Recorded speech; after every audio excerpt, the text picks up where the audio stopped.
Okay, let's see if anybody gets in chat so we can start.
All right, so we're gonna be checking out this video.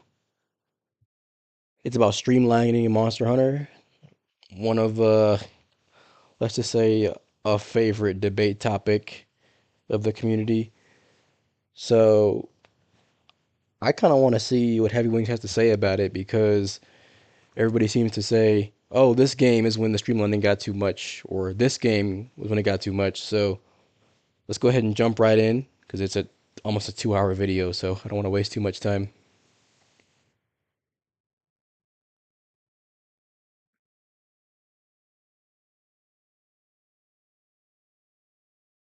Monster Hunter has had plenty of successful games over the years, but World took it several notches up by becoming not only the most successful game in the series, but also the highest selling Capcom game of all time. This was achieved partly by releasing the game on modern platforms with a worldwide release, but World also streamlined many old or archaic aspects across the series, smoothing out various different systems and making Monster Hunter's gameplay more suitable for a wider audience. Okay, I'm gonna stop right there just to check. I know the last stream that I did here, reacting to a video, my audio was too low. So let's do a quick test. I want to see if you can hear me while the video is going. Ready? Okay, here we go. It was praised as a breath of fresh air All for the right, so if I'm series, and talking, a long I awaited should be louder than modernization the of Monster video. Hunter. Wilds is a direct successor to World, and was arguably a massive success too, but this time Arguably. Yeah, I mean, all right, chat, let me know if that worked out.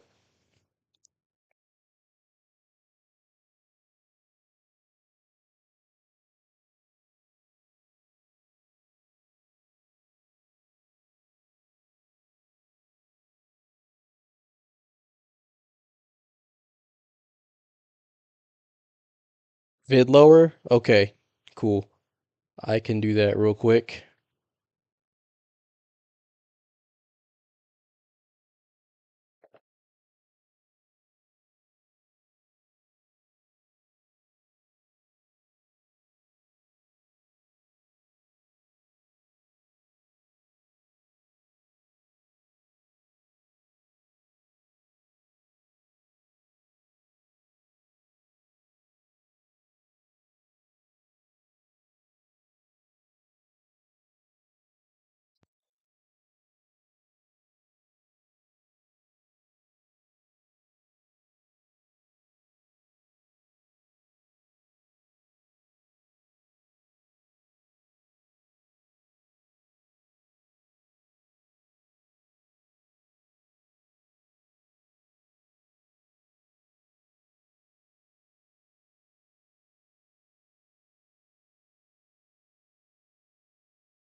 Okay, let's try this.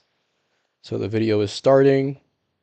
the critical reception was different. And The game was how blasted for being do you too hear me easy, over the too video? simple, too streamlined. It was as if Wilds had utterly sacrificed any kind of roughness, friction, or even challenge the series was known for. World wasn't the first Monster Hunter game to streamline the gameplay, and Wilds isn't like this for no reason. How is that? Today, we're You hear going me to over the examine video? how Monster Hunter games have streamlined down the gameplay over the years, to what end, and how Alright, Wilds great. may have gone too far. So, Wild's going too far is his premise. Okay. So what exactly is streamlining? I would define it as the act of making a process faster, simpler, or just more efficient, often by simplifying things, removing unnecessary steps, or updating methods. Streamlining can be achieved with the help of new Hey, technology GU or Stygian. know-how, as different techniques and ways of doing things change and become more optimized over time. For example, the new Super Mario Bros. Games would boot you back to the world map whenever you died in a level. If you wanted to keep going, you would have to head back into the level, which meant there were a lot of unnecessary loading screens. Several years later though, Super Mario Wonder simply keeps you in the level upon dying, automatically restarting you at your last checkpoint. You're only sent back to the map if you lose all your lives, which makes much more sense. The 3DS version of Ocarina of Time was a remaster that lightly updated the original game in clever ways. In the N64 version, you were often required to equip and unequip certain pieces of gear, such as the iron boots in the water temple, which let you rise and fall while submerged. This was often rather long, however, due to the slow speed of the menu in that game. The 3DS version not only has faster menus, but changed the iron boots into an item that easily goes into one of the relevant slots, allowing you to equip and unequip the boots with a single button press. Star Fox 64 is an on-rail shooter released in 1997, where you have to blast your way across Oh, several brother, different Star planets as you travel Fox. through the Lilac system. You can boost and apply the Get ready to brakes on get the the ship, same game but again by next timing time these actions while quickly tilting the in analog stick up, 2026. you can either somersault or turn around entirely in all range battles. The 3DS remake also allowed you to do this, but it mapped those unique actions to up and down on the D-pad respectively. The changes these games got were rather small, and I would describe them as quality of life additions. This can be defined as a change to a game mechanic or function that doesn't fundamentally change the gameplay, but streamlines different aspects surrounding it. Take the Star Fox example. Being able to press a single button to somersault doesn't really change the gameplay, as you still need to know when to perform the action and time it properly. It's not like the original input is hard either, but things are a lot simpler now. In regards to Ocarina of Time's iron boots, the water temple in that game is infamous for being a pain to navigate, and the iron boots combined with a slow menu in the original did not help. The menu changes in the 3DS remaster are a major quality of life addition that refocus the challenge of the temple solely on its actual layouts. Having to constantly open and close an unresponsive feeling menu was a frustration better left in the past. And with the 2D Mario games, you can't seriously argue that more loading screens were necessary to the experience. 9 times out of 10, if somebody dies in a level, they'd I rather do like that immediately he's providing retry other it, games so as an keeping them in the example. level upon death was Sometimes a I think, fantastic at quality least of for life Monster addition Hunter, that reduced pointless Monster Hunter waiting and players, maximised or the time fans you at spent least, they actually kind of playing have the like game. tunnel vision It's and like important only for us consider to Monster understand Hunter. what a quality of life addition is, as well as what streamlining can do to a game. The later iterations or versions of these games either sliced away or eased up on different things considered to be unnecessary to the experience. The key word being considered, because it's not always objectively true that something is unnecessary. For example, the Ace Attorney series has you play as a lawyer, where you investigate crime scenes and then use what you gathered to defend clients in court. However, the scripted nature of these games often makes it rather easy to get stuck, because you have to do specific things to advance, especially in investigations. You have to point out different things in different environments, and often present them to people, and missing just one detail can leave you baffled as you struggle to work out how to progress the story. The fifth Ace Attorney, titled Dual Destinies, was focused on easing this aspect up, and streamlined much of the process of investigating. For example, in the evidence menu, there's now a notes pad that gives you a rough idea of what you should be doing next. Additionally, when investigating, interactable parts of the environment will be highlighted differently by the pointer, and a different indicator will display when you've already checked something. But they also made the controversial decision to completely remove the ability to examine environments unless there was an investigation going on. In the 2D Ace Attorneys, you can examine anything you want, whenever you want, but the developers may have believed that this would confuse players who are stuck on where to go next. As a result, Dual Destiny streamlines the experience by limiting what you're allowed to investigate, but this also limits the amount of things to pay attention to in the environments, not to mention potential dialogue between characters on those different things. It made the game simpler to go through, but also far less interesting than it could have been, and subsequent entries actually walked it back and have this feature again.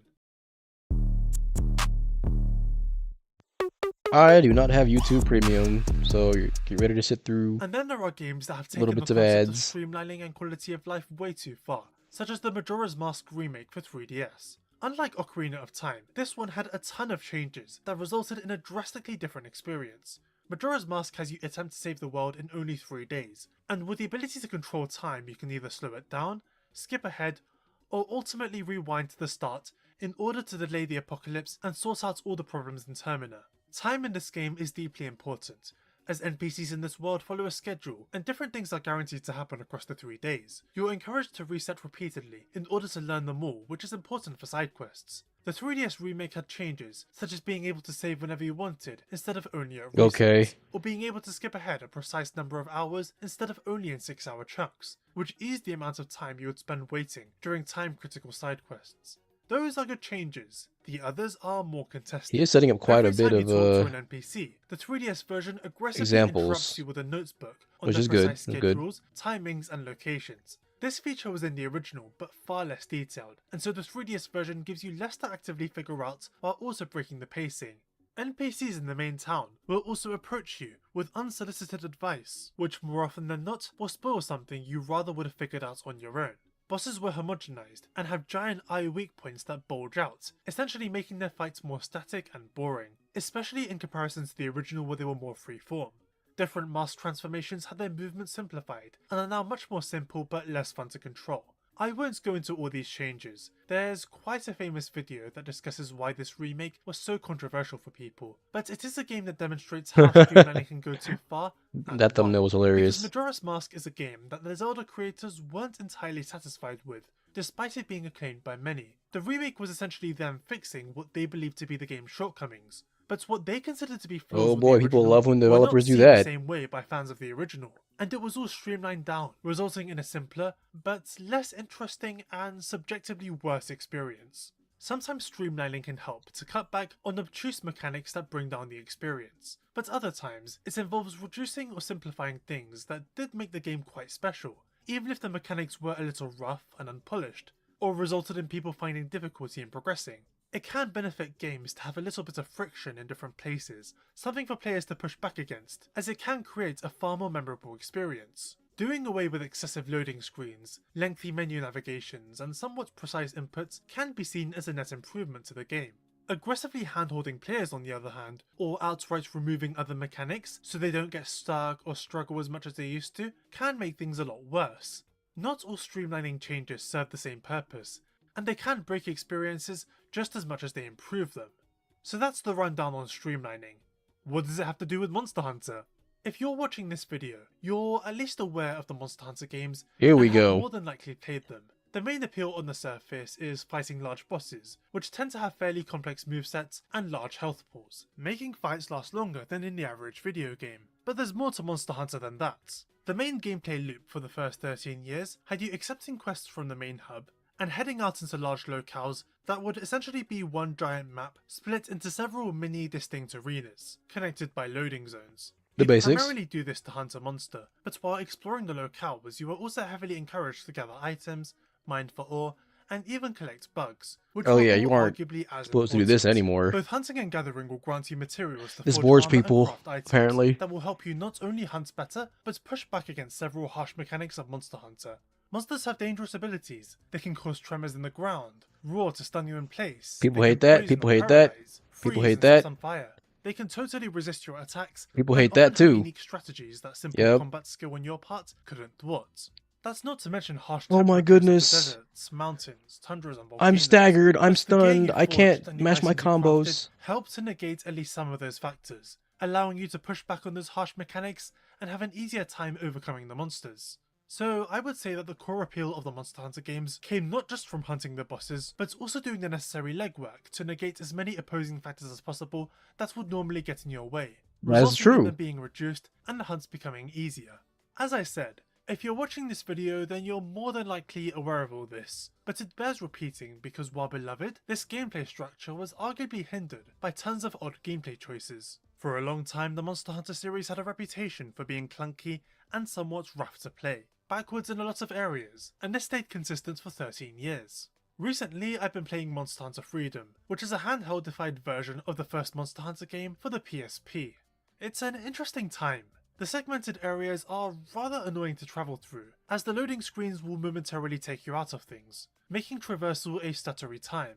Item consumption is really weird. You can't cancel an animation once it's begun. Drinking Ah, potions will yes, have your character flexing flex their arms, leaving them and vulnerable loading for monster screens. attacks. We don't miss Speaking those. of, a lot of them are quite frankly unfair. They can charge instantly, with no telegraph whatsoever, which is also the case for their other attacks. If an like old head tail tells you spins. the It can make flex fighting them a was really necessary, unpredictable time. they're lying Now, to if you you. have played any of the older games, you might have noticed something odd about what I have described with Freedom. All these aspects are present in every Monster Hunter game released from 2004 to 2017. Freedom Unite, Try, Generations Ultimate. The general gameplay, things like segmented areas, monster attacks, and item consumption stayed the same for that entire time period. This might be because for that entire time period, Monster Hunter largely stayed on the same generation of hardware. The PS2, PSP, Wii and 3DS are not entirely different from each other in terms of raw power, which made huge revolutions somewhat difficult. But a lot of the smaller aspects were changed or updated, and as such, a game like Monster Hunter Generations Ultimate, while having the exact same structure as the earlier entries, can feel so different compared to them.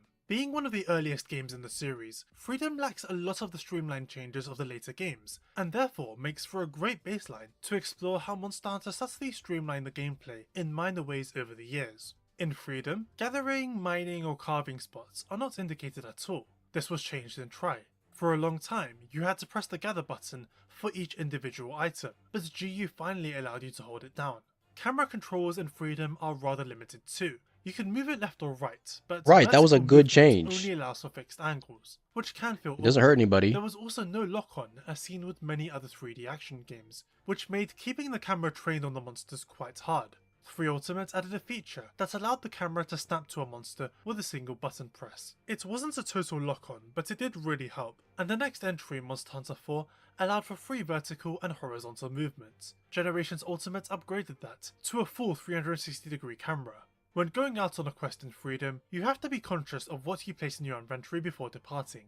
This is because the end quest rewards would go directly into your pouch, which often means you have to pick and choose what you want to give up.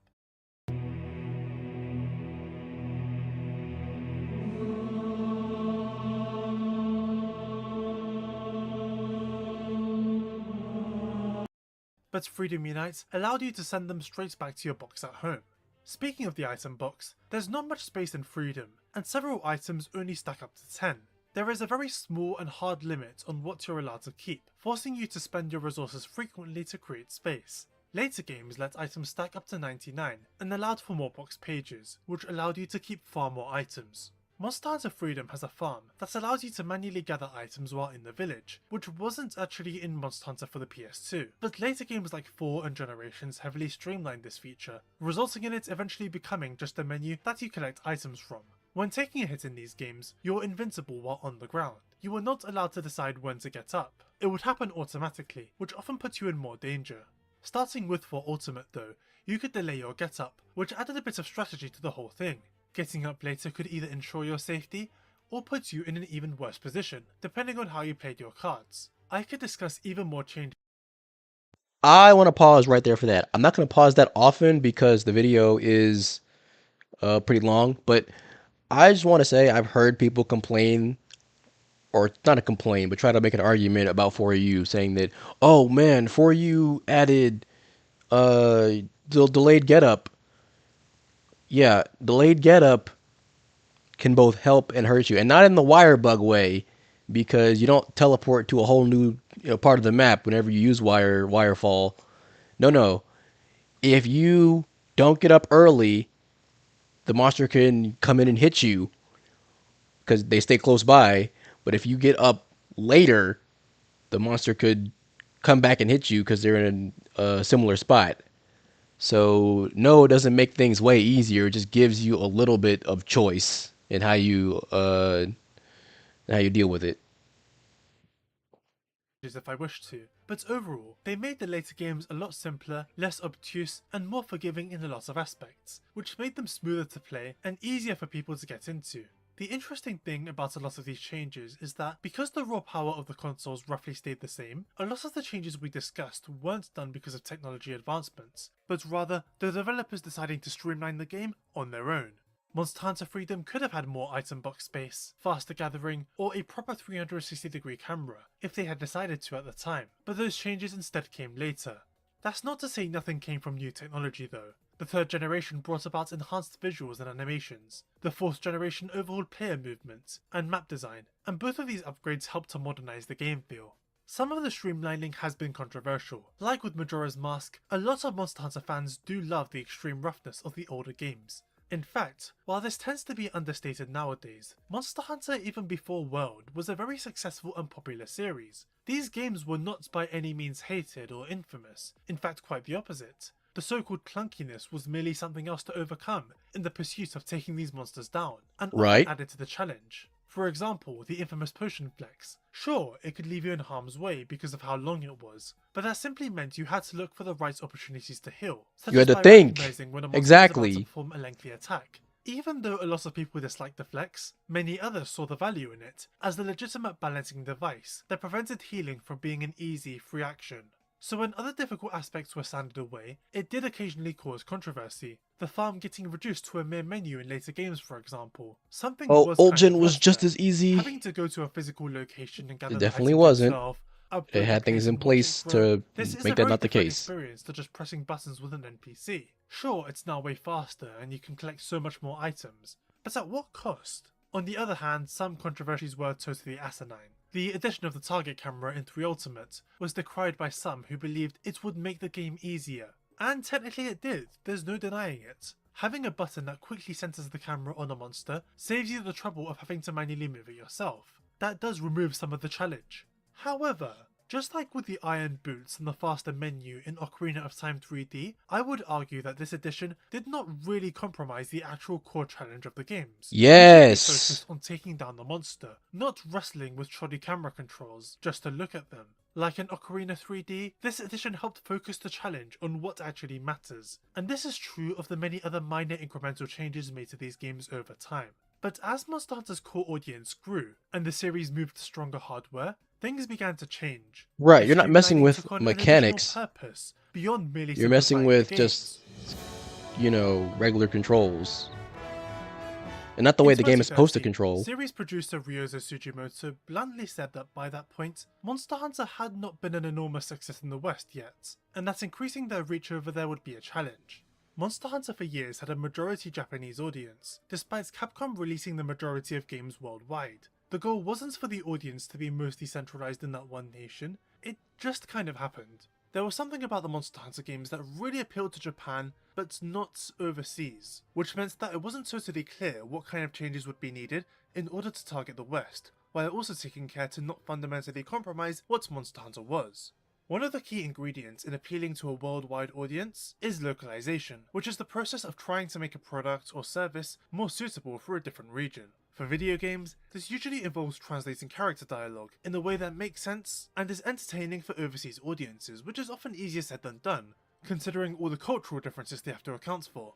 Foreign voice actors are often hired to record new audio. User interfaces often need to be altered to account for different languages too, as Japanese kanji tends to be quite concise. It's more than just a simple translation. Unless you're a weeb. It often requires lots of back and forth between international departments. Back in the day, it was extremely common for a game to be released first in Japan, then several Did you know 90% of all puzzles are flowers, animals, or landscapes? I didn't. Well, we thought that was boring. months later in the USA, and then even later in Europe, and this was the case with a lot of old Monster Hunters. Although Monster Hunter's Western audience was small, it was steadily growing. This became noticeable with Monster Hunter 3 Ultimate. If you recall, this was the game that introduced the target camera feature, and that was primarily due to Western feedback. Monster Hunter's historically bad camera controls were a common complaint, and while I mean, 3 Ultimate I didn't really like change them, the target this new cam. feature meant that there was something I don't of a want to fix. sit there and have to Tsujimoto said that they weren't yet worry sure about how to start appealing to the West, which but that didn't mean they direction weren't my slowly camera trying is and focusing when the succeeding. monster's moving 3 all over the Ultimate was place. widely praised by review outlets for having I can calmer turn pretty and friendly fast, dialogue. so why can't It my was camera also criticized move for pretty things like fast? the tutorials being long, bad, and confusing, which naturally puts some people off. Regardless, the game's localization being praised was a sign for Capcom to begin investing more into the process, especially for Monster Hunter's next Hey, game. Saros. To reiterate, most Monster Hunter games had been translated and published worldwide in the past, but the fourth main entry was not one of them. Capcom instead opted to bring the expanded version for Ultimates worldwide. This time the localization lead, Andrew Alfonso, was able to join the main development team for the duration of the localization, and therefore was able to suggest more drastic changes compared to prior games. One such change related to the tutorials. There were quite a lot in the game, and Alfonso reckoned that Western players wouldn't really like them, seeing it as unnecessary handholding, treating the player like they wouldn't be able to understand anything by default, and ultimately getting in the way of them hunting the monsters. And he had good reason to believe this, considering the widespread criticism of 3 Ultimates tutorials being boring. But there was also a very infamous localization change for that game. Non-Japanese versions of 3 Ultimate gave hunters a bonus 50 defense points by default, done in fear of overseas players finding the game too hard. Instead, it made them feel condescending. Really? The bonus defense was mandatory. Yo, And couldn't 3U, be Fraud turned off, Watch. and even today is one of the most common criticisms of that game among more serious players. Monster Hunter's Western audience actually skewed older than in Japan, with 3 Ultimate's main player base estimated to be between the ages 19 to 34, very likely a group already familiar with video games. Alfonso's belief was that most of these people would rather reach the actual monsters and learn through experience rather than sit through a bunch of lectures. This proved a problem with Monster Hunter 4 as, being for Oh the wait, do you Nintendo hear? 3DS, it was designed for a very younger audience. As such, there was a lot of tutorial dialogue, and at the end of each conversation, the instructor would ask you if you wanted to read the dialogue again. This option defaulted to yes, which Alfonso believed to Well, I be a serious mean, problem, you know, as this if you type were of in the conversation West, occurred 80 you times weren't in one the of those game. people If Western players who played rushed it. through the dialogue to breeze through the tutorials, they'd more than likely accidentally hit yes and have to hear it all again, which would very much frustrate them. So he appealed to director Konami Fujioka and was not only able to get the option removed entirely, making it easier for people to mash through dialogue, but also reduce the total tutorial dialogue in the overseas versions and add an option to fast forward and skip dialogue entirely with a different button press. That's one of the many changes made to streamline the game specifically for overseas players. Many of them, however, made it into every version of the game. One such change is the font. In 3 Ultimate, the text was fine for the Wii U but rather poor for the 3DS, as highlighted by players and critics. So the Yeah, localization reading that team was kind appealed of to a Capcom struggle. to find a new font for the next game that would be better suited for the platform, and it took them around a month to find a new one. When creating a new save in 4 Ultimates, you can choose to reduce the amount of tutorial messages you get, which is perfect for returning Monster Hunter players. Alfonso and his team were the ones who suggested this feature, and lead designer Yuya Tokuda requested them to figure out which dialogue text was absolutely necessary and which wasn't. Alfonso assigned one of the localization project managers to go through them all, and in the final game, selecting no on that screen will skip otherwise mandatory conversations on mechanics that are fairly easy to figure out. For example, if you were to select yes, in one of the first missions, the guild mom will interrupt you to explain how jumping attacks work. Selecting no will See, skip that that's altogether, right. You as could well as turn many those other off. Oh would-be my mandatory goodness. conversations. You could actually But the turn those off in localizers did 4 keep new U. and inexperienced players in mind. Hot and cool drinks to offset Insane temperature change. will always be found at the Insane. supplies box in the relevant locales, even on quests that wouldn't normally provide supplies. Another This was a 4UW. localization request and helps people who forgot those items or perhaps didn't closely read the quest description. However, there were also some requests that didn't make the cut at all. For example, the early game has multiple different tutorial quests for you to gather different items. Alfonso and his team suggested combining these into one singular quest, shortening the tutorial and allowing people to reach the meat of the game much faster. Another suggestion was to add more details to the monster list in the hunter's notes, including tips for taking them down and a weak point chart. Both of these suggestions were shot down, but not necessarily due to disagreements, but timing. Some of these suggestions were a little too big to be implemented at that direct stage of Yeah, development. okay, that Core makes Ultimate sense, was a pretty because major success. I It do did particularly think, well outside of Japan, where it sold over 1 million yeah, I mean, copies obviously those are there way alone, better. a I'm tired of series being on first. Koreanico to find out Capcom everything. partially credited this success to the game's localization, which I think can't really be denied. Even outside of tutorials, the game's writing is especially praised, often for things that aren't present in the Japanese text, such as character writing choices. The localization really helped onboard new players without babying returning or experienced ones, done by successfully streamlining down unnecessary tutorials and For fluff. you, And this wasn't Glaze. just due to smart Rightfully suggestions so. from the localization team, but also the core Monster Hunter developers listening to them and implementing many of their ideas. For Ultima Oh, doing so well in Tokuda, the you used West, to be arguably marked a major turning point for the series' main so target audience, praised. one that would have major effects on the future of Monster Hunter. For Ultimate released in early 2015 for overseas markets, but by then, development for the next main entry, Monster Hunter 5, had been going on for almost 2 years, and Capcom had decided that, rather than the 3DS, the next main entry should be developed for mainstream consoles. The PlayStation 4 and Xbox One were roughly 2 whole generations stronger than the Wii and 3DS, which would allow the developers more freedom to achieve their vision for the series. For Ultimate's lead designer, Yuya Tokuda, was working on this game as director, while Kaname Fujioka was serving as executive art director. Capcom's goal with this entry was to take advantage of this multi-generational hardware leap to make a Monster Hunter that could depict a living, breathing world, but also one that could heavily appeal to the wider world. Henceforth, this game was dubbed Monster Hunter World. Earlier I talked about the gameplay of the older games not drastically evolving, perhaps in some parts due to the hardware they were working on not really advancing far in terms of raw power. But as I also said, it wasn't always technology holding them back. Capcom were very cognizant that overhauling any major part of the gameplay would mandate several other changes. In an interview with US Gamer in 2015, Fujioka was asked if Monster Hunter would ever fully ditch vestigial elements that were born from hardware constraints, namely the segmented maps. These were always a fairly contentious part of Monster Hunter and a major obstacle for people who wanted to like the games. Having your traversal get interrupted frequently was bothersome, especially as more and more seamless exploration games hit the market. Fujioka had an interesting response. One thing we have to be careful about is not changing what makes Monster Hunter Monster Hunter. We want people to experience and enjoy what makes Monster Hunter good, and at least as far as the current situation goes, the gameplay in Monster Hunter very much is based on this idea of having segmented areas you manage fighting against the monsters in. Changing that right now is something that wouldn't quite work. Let's just take a moment for that. So the first part of that is like, we were all saying that all the time. Makes perfect sense. The segmented areas, yes, a lot of the game was designed around that, so it makes sense that they were hesitant to change that. For instance, part of the reason the segmented map is important is that it's very much part of the gameplay. Let's say you're fighting against a monster in a particular area and you're almost dead. If you can make it to the exit of that area, you can get out of harm's way, and at least heal yourself while the monster is in another area. There's a reward for players who can successfully take this risk. That's very much ingrained in the base of the gameplay right now. So the reason we haven't changed that yet is because, if we are going to change something like that gets down to the very roots of the game, if we're going to change Monster Hunter so that it basically features one giant contiguous area, then we really have to reformulate and rethink everything so it works correctly.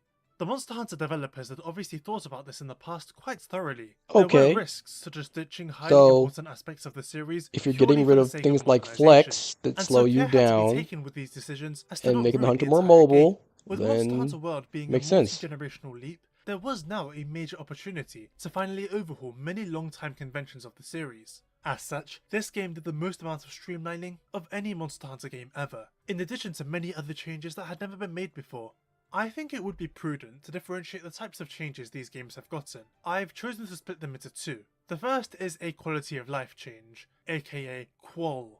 More or less what we discussed in the streamlining chapter. This is when a mechanic or function is changed to be simpler without truly altering the gameplay to any major degree. Most of the changes that prior Monster Hunter games got could be classified as this. The second type of change is an overhaul. This is a substantial alteration that affects the game significantly. The tricky thing is that an overhaul can, and often has, been initially described as a quality of life addition by many, but you can tell them apart because overhauls usually have a ton of knock-on effects. A lot of the changes made to Majora's Mask 3D can be seen as overhauls. In regards to Monster Hunter, let's begin with the biggest thing Monster Hunter World changed. After 13 long years, locales were now one large connected sandbox. This was an overhaul for certain, as it had many different knock-on effects and changes made to compensate. For example, locales were now much bigger to accommodate this shift, with a larger surface area than the older games. Due to the larger size of the locales, you can now create different subcamps around the map and skip travel to them when not in combat. Monster tracking was also overhauled. In the older games, you had to throw a paintball at the monster, which would mark their location on the map for a while. In World, they instead leave physical tracks that upon collecting will allow these bugs called scout flies to lead you to their location. After a few hunts, they'll automatically be marked, and the scout flies will lead you to them immediately. In the older Monster Hunter games, maps were a physical item that you had to collect in order to see the layout of the area. In World, they're permanent, with the only caveats that you have to unlock individual segments through exploration. This also applies to tools, as pickaxes and bug nets no longer have to be carried, nor do they break. You also have a bigger field pouch that allows you to gather even more items. Gathering is now so much faster, and gathering points respawn faster too. Scout flies will also mark them out and make them glow. In the older games, when combining two items to make a new one, the combinations would often fail, and you had to offset Oh my this with a gosh, series of failing? items known as the lucky Unbelievable. combos to increase their chance. I don't know why that But was a in thing. World, there is no longer a need for them, as combinations cannot fail anymore. In fact, some items will even automatically combine. Collecting honey while potions are in your inventory will automatically create mega potions, for instance. Another major change is that not only can you change your armor and weapons from subcamps while out in the field, but also deposit and restock items, which means inventory space or running out of potions mid-hunt is no longer a concern. These are good changes made to smooth out the gameplay and simplify things such as exploration or gathering, but world streamlining goes even beyond that. Every aspect of Monster Hunter was re-examined and altered. For example, previous games had separate single-player story-focused campaigns Zagaru. and multiplayer ones that were much longer and had a lot more Fatalis. content. People who wanted to play the game with their friends exclusively were not often fans of this.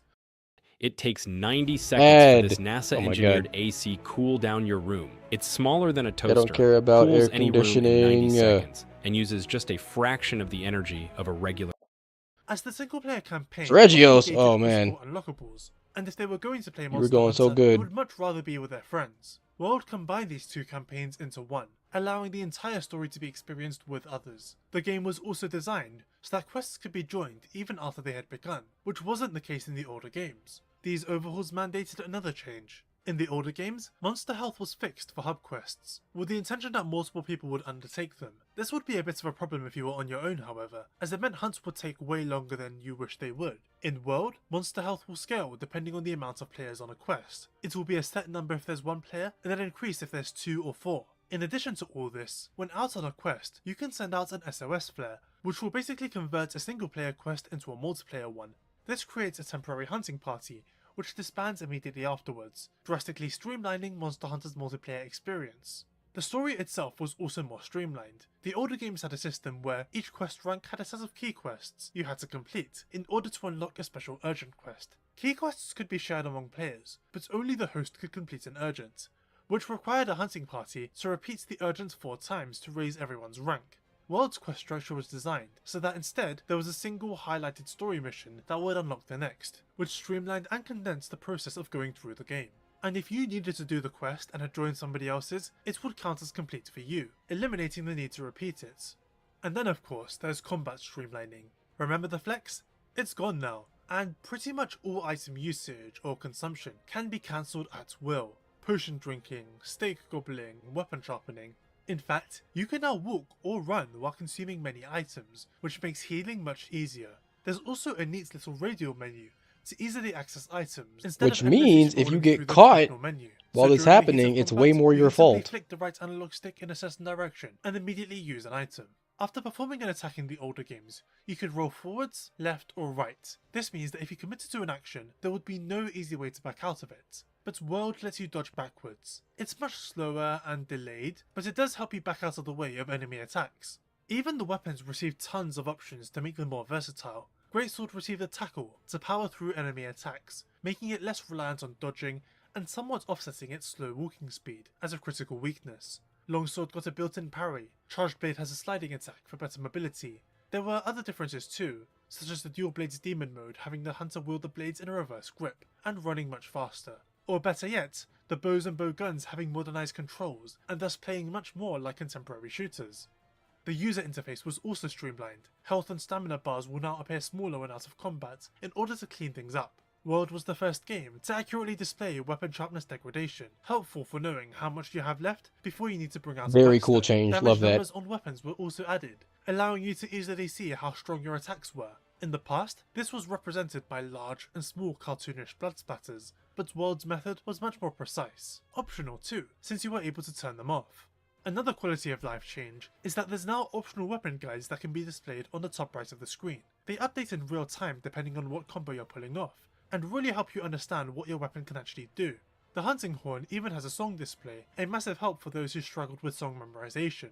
And if that's not enough, World also added a training area for people to freely try out their weapons on barrels and pillars with no restrictions or consequences. Forging and upgrading systems were changed around too. There's now an in-game wish list to easily keep track of what materials you might need to craft weapons and armors. You get alerted whenever you collect the right materials too. It's now far easier to preview equipment. In the older games, there were separate tabs for chest, arms, waist, which made forging a singular set rather awkward. In World, it's all listed like this, which is much more convenient. You can also preview how a set might look on your character with I other mean, I pieces, don't mind that which is rolling helpful backwards in is fashion bad. boxing. It's just Weapon something you trees can are now do. also visible for the first time. No more having to blindly shouldn't be guess what overpowered. weapon you're upgrading might eventually lead to. And if you do make an upgrade you regret, you can roll it back and get the materials refunded, at the cost of Zenny. There's some fantastic changes there, but there were also more overhauls in regards to the armor skill system. In the older games, an armor skill would be triggered when enough points across all equipped Alright, pieces I cannot totaled lie. 10, and then I potentially enhanced used at to 15 and even dislike 20 the and old so armor on. system. This meant that mixing and I matching really didn't pieces make a whole lot required of sets little bit of because maths, I and didn't it feel wasn't like always easy to pulling just up a slot in new website and seeing skill. what everything did. Furthermore, some I'd rather skills just could cause negative effects do it all in when game. the points went into the minuses, triggering at -10 and then potentially getting worse at -15 and so on. For example, you can negate stun for 15 points of anti-stun, but -10 will double the total duration. Things like that. World eliminated negative skills, and instead overhauled the whole system into something more modular. A single skill point now triggers the skill, and then you can add more points to enhance it. No more mildly tricky maths. This made creating mixed sets much easier, and with decorations, it was also really easy to add in extra skills without having to overhaul everything. Monsters were also drastically changed. They now have different habits and behaviours and move from area to area more dynamically. A more interesting change is that the old 40-degree turnaround animations from the older games are a thing of the past. They can now turn into their attacks immediately, drastically altering the pace of every fight.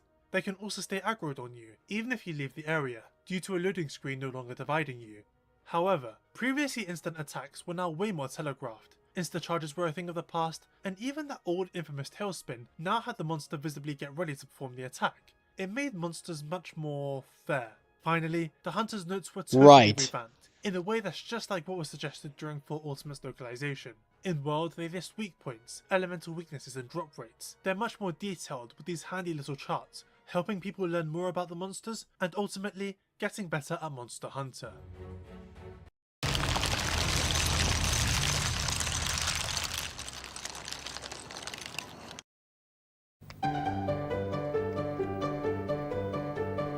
I still remember our first.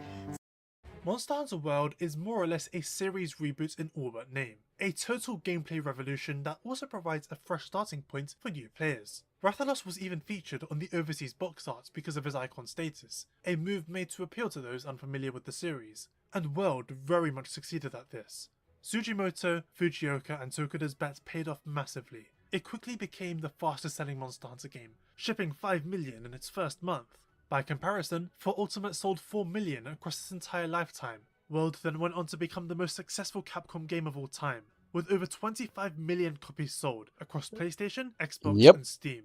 Additionally, this was the first Monster Hunter ever to release worldwide on the same day, and to have a bigger audience overseas than in Japan. You could chalk down the success to being mostly because of the worldwide multi-platform release, but the truth is that critics, returning players, and new ones all had heavy praise for the game's changes, with many people hailing it as the best Monster Hunter ever. Well, I don't know about that. Sort of eased as the honeymoon period ended, but the changes were very much appreciated and were widely seen as long overdue. And once positive word of mouth spread, even more people got into the game. In a sense, it might be safe to assume that Capcom achieved this success by westernizing the series. What began as simple mid-development measures in For Ultimate have seemingly extended into the entire process, and World is the result, being a game that's very much catered towards Western players. But is it really that simple? The producers and director of World, the magnificent trio of Tsujimoto, Fujioka and Tokuda, frequently pushed back against this notion in interviews, using that exact word, westernization. It's defined as the adoption of the practices and culture of Western Europe by societies and countries in other parts of the world, whether through compulsion or influence. And it's true, many of the changes World adopted are very popular among Western games, and they undoubtedly were influenced. The key word being influence, as they weren't forced to do this. But the developers claim that most of World's streamlining and major overhauls were actually a ripple effect from the decision to implement open, seamless locales. For example, the change to healing wasn't because the flex made people angry, but it relates to what Fujioka argued back in the For Ultimate era. Being able to run away and load into a different area was, in his idea, a convenient failsafe that World no longer has. Monsters also have more advanced movement abilities and can follow you across areas.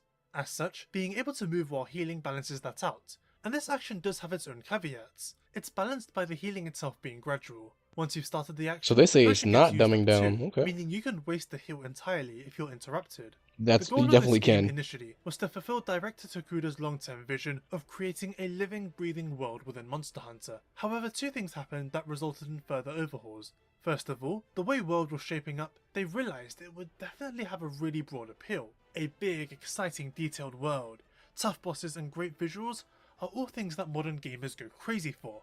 It was a chance to go all in on the broader audience, especially with the larger Western install base of the systems they were developing for.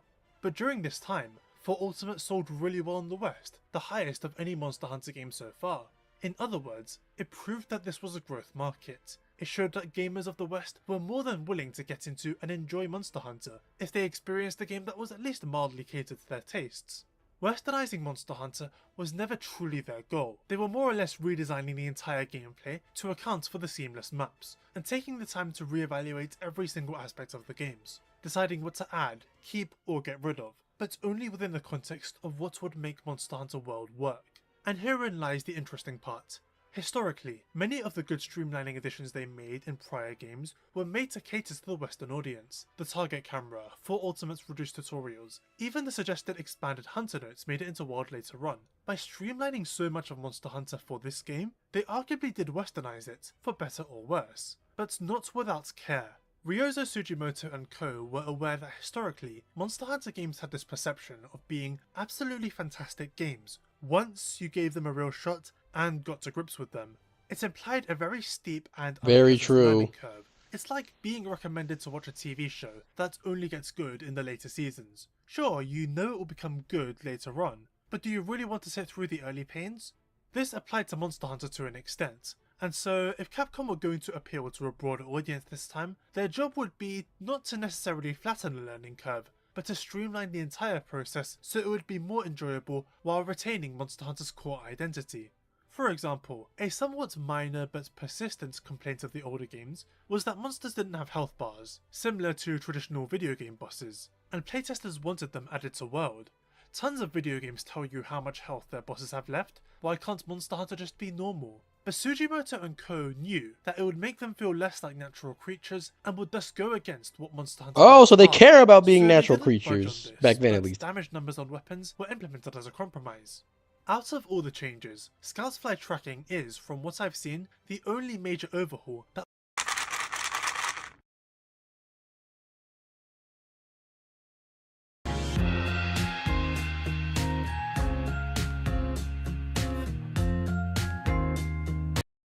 was intended to make the game easier. In this case, scrapping the old paintball system that would have people blindly running around looking for the monster for ages felt like a suitable choice. Scoutflies were much less confusing, incorporated And here's monster the thing. approach into the gameplay, The and first meshed time you very go, well you with have World's no large idea where the maps. monster would be. Some You changes really do just were run made around. specifically to account for a Western audience. This includes the addition of the SOS flare. Random online matchmaking is a staple of a lot of modern games today. The developers figured that Monster Hunter's traditional hub system, while still in the game, could feel alien and kind of long for some people, especially due to the need to set up a hub in advance before posting a quest. With the SOS flare, it was now very easy to either send out a join request or scour the quest board for something to do. Another change would be the addition of full voice acting. This was a staple of modern Western games at this point. If you want to appeal to them, you need this in your game. Plus, it heavily streamlines everything by reducing the amount of text one has to read, since you're mostly just listening. In short, while World wasn't wholly designed to appeal to Western players, a fair amount of design choices were made based on what they would find more enjoyable, especially after the success of 4 Ultimate's localization. The end result See, is that before World was you indeed a paved the way for that. massive success. Monster Hunter's audience was now majority Western.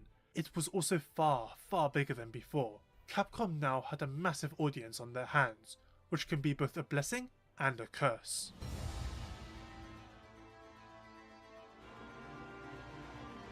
Monster Hunter Rise was released just 3 years after World. Doubling Being the very next down the entry, Rise it carried section. over a Very lot of fitting. World's streamlining, such as the changes made to healing, multiplayer, armor previews, and combat. The only real absence I can recall is the weapon guide on the top right of the screen, and this is likely a consequence of the game's target console not having a big enough screen. Rise was designed for the Nintendo Switch first and foremost, which has a screen much smaller than The a TV. toaster. The Nintendo Switch is the key to understanding Rise. All of its strengths, shortcomings, and overall design choices were because of the system. The game was intended to be the ultimate handheld experience, something you could play in short bursts whenever and wherever you wanted. This resulted in Rise being much more streamlined than any other Monster Hunter game. Let me for a second just pause on that. Rise was it was a portable game. It's designed for short play sessions, and you can just pick it up, play for a little bit, turn it off. There's a big difference between that and sitting down to play at a home console. I just want to let that sink in for a little bit. I'll come back to that, I'm sure. Gathering was now even faster. World had of course sped it up already, but in Rise you can collect all ores and bones from veins and piles with a single respective button press. Rise also streamlined the preparation stage further by removing the need for hot and cool drinks. In every game up until this one, you needed those to negate the harsh temperatures of volcanoes, deserts, and tundras. Games like 4 Ultimate started including them in the item box by default, and World even placed the necessary gathering points to craft them in key areas. Rise omitted them entirely. One of the more controversial streamlining changes Rise made was the total removal of scouts flies and tracking as seen in Monster Hunter World. But the mechanic wasn't substituted with paintballs either. There was simply no tracking at all. Monsters were marked on the map at all times. Because Rise's streamlining was largely in service of having short gameplay sessions, speed was the name of the game here. Gathering was quickly sped up, so you could finish before heading to the monsters. Hot and cool drinks were cut, so you don't have to spend time stocking up. And monsters are marked all the time, so you don't waste any time searching for them. Okay, so that's the thing. It's made to be a portable game. It has its portable things it does. Why are you bringing that to Wilds? The home console game. Interesting. This philosophy extends to even more streamlining changes. For example, food and weapon buffs will remain after dying, unlike all prior games. Now you don't have to spend time eating again or drinking a max potion to get your stats back up. There's also a new action called the Wirefall. As said earlier, getting knocked down in Monster Hunter leaves you on the ground in an invulnerable state, and as a 4 Ultimate, you have a bit of time before you can choose to get up. The Wirefall lets you immediately swing back up in any direction, at the cost of becoming vulnerable and a lengthy Wirebug recharge. The addition of Palamutes is one of the bigger overhauls in Rise. They're mounts that can run fast, climb up vines, and fight alongside you. Every party member can bring one as well, and the locales are designed around them. As a result, you can all travel at high speed on the way to the monsters. Another overhaul is that multi and single player content will split once more. However, the village quests in Rise are basically an extended tutorial, and are designed to be much easier than even the older game's village modes. For no reason. Once again have dynamic health scaling too. It's basically the approach of the pre-world games, but mixed in with that game's streamlining and more. Here's what I want to know. Why is there, if that is really the intention of the low rank in village, why is there a tutorial final boss? It doesn't make any sense. You should actually be in the game playing the game by that point, not still doing a tutorial. For example, clearing the village quests, which are all low rank, will automatically clear the hub low rank quests, allowing you to skip what is basically repeated content and move on to high rank. Rise allows urgent quests to be completed for all players at once too, and key quests are also visibly marked, which is a very helpful change that the older games could have really done with. Other streamlining changes simply doubled down or expanded upon World's improvements. For example, Rise also has a training area. There's a mechanical dummy in Rises called the Toadversary, modelled off Tetranodon. You can have it fire projectiles or stomp on you, giving you ways of dealing with close or long range attacks.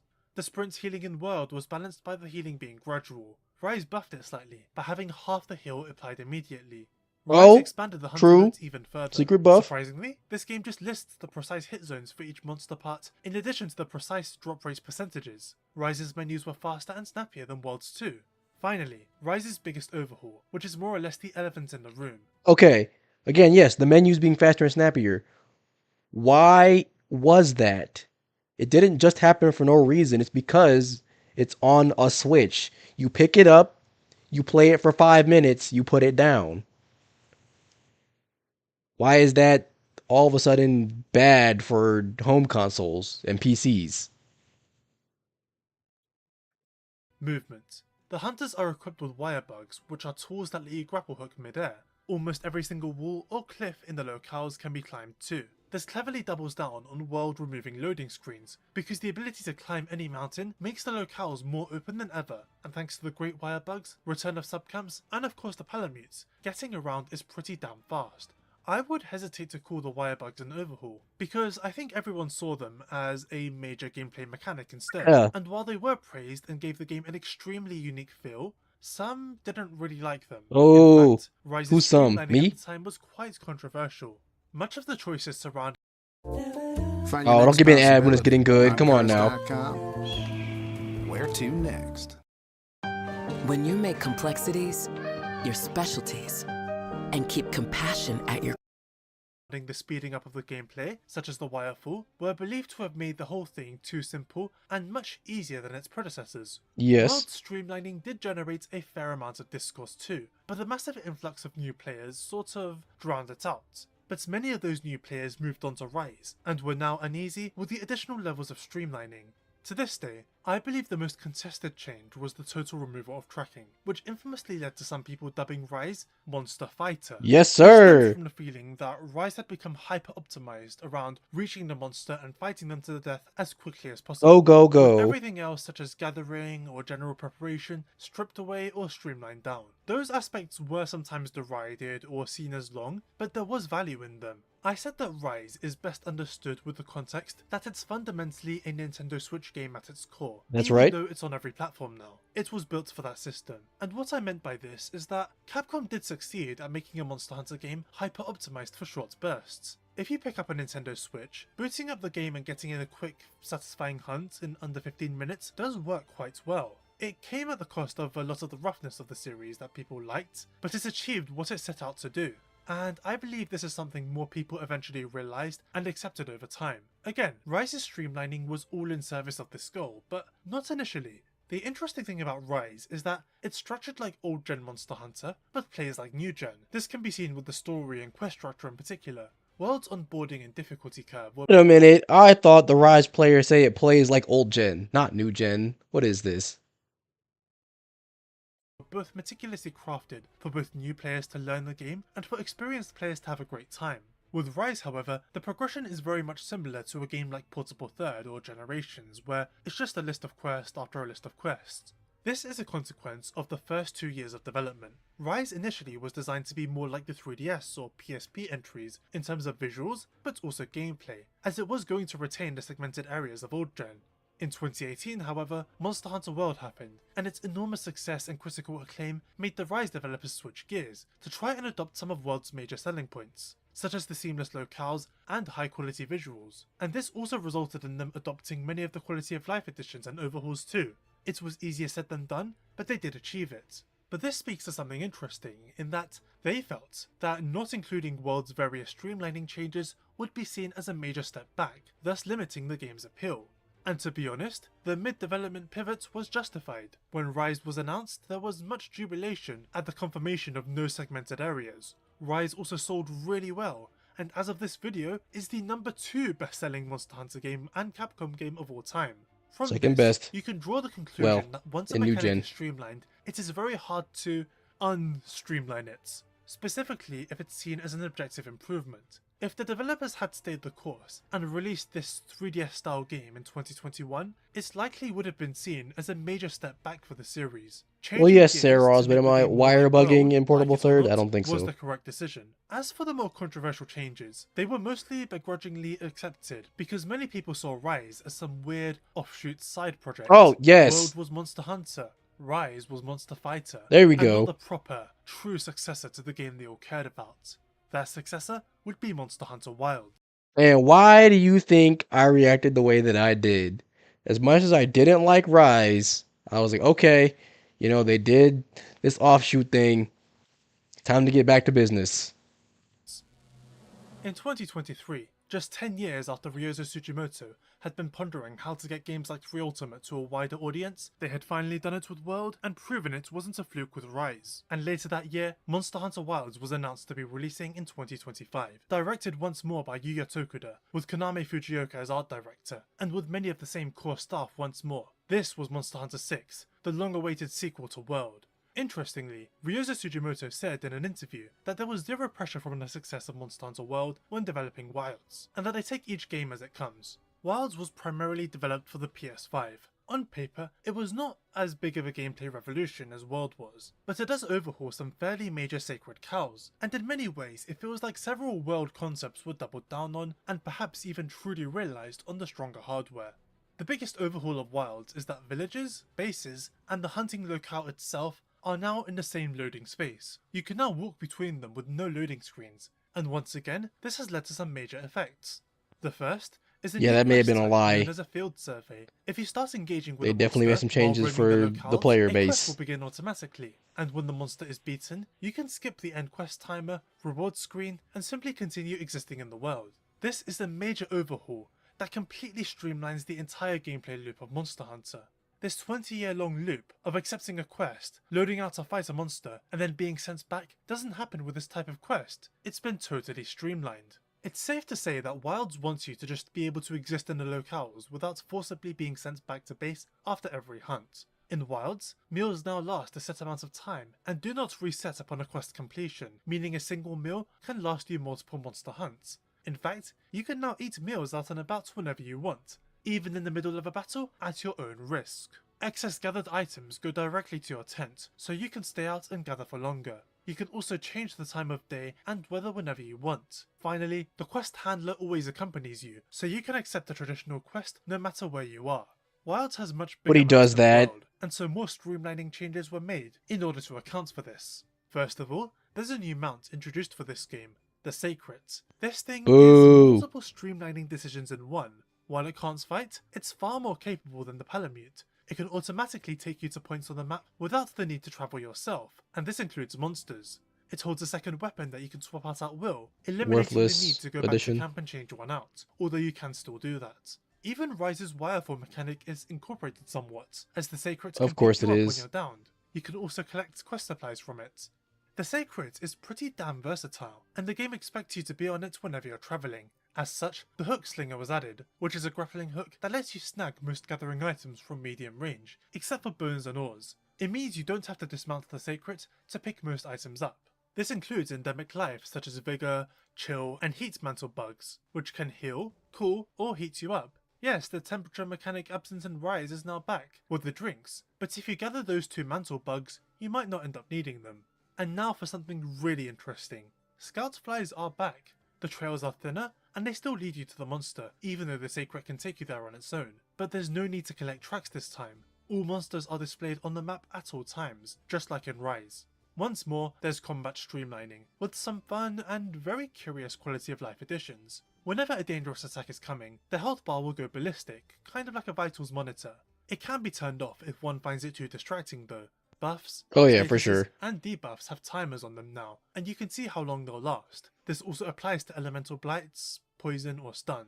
The radial menu has a new optimal healing option that will pick the right item you need at that moment. If your health is low, it defaults to Mega Potion. If it's mostly full, it will show instead a regular one. And if your health is full, it just won't. Okay, I just want to point out something here. Remember what they said about the world quality of life improvements, okay? Or the overhauls, whatever they said, okay? Notice how they were about making the game more accommodating, not playing for you. Mm-hmm. Yeah, a lot of this wild stuff is taking things that you would have done yourself and is doing them for you. Sit with that. Won't do anything. One change I really like is that sharpening your weapon will now restore it in intervals based on the animation. In every prior game, it would all restore at the end, but in Wilds, every single stroke of the whetstone will restore a small chunk of sharpness. This means that cancelling the animation midway won't result in a total wasted effort, and during combat, you can often sneak in a little bit, even if the opportunity is too tight.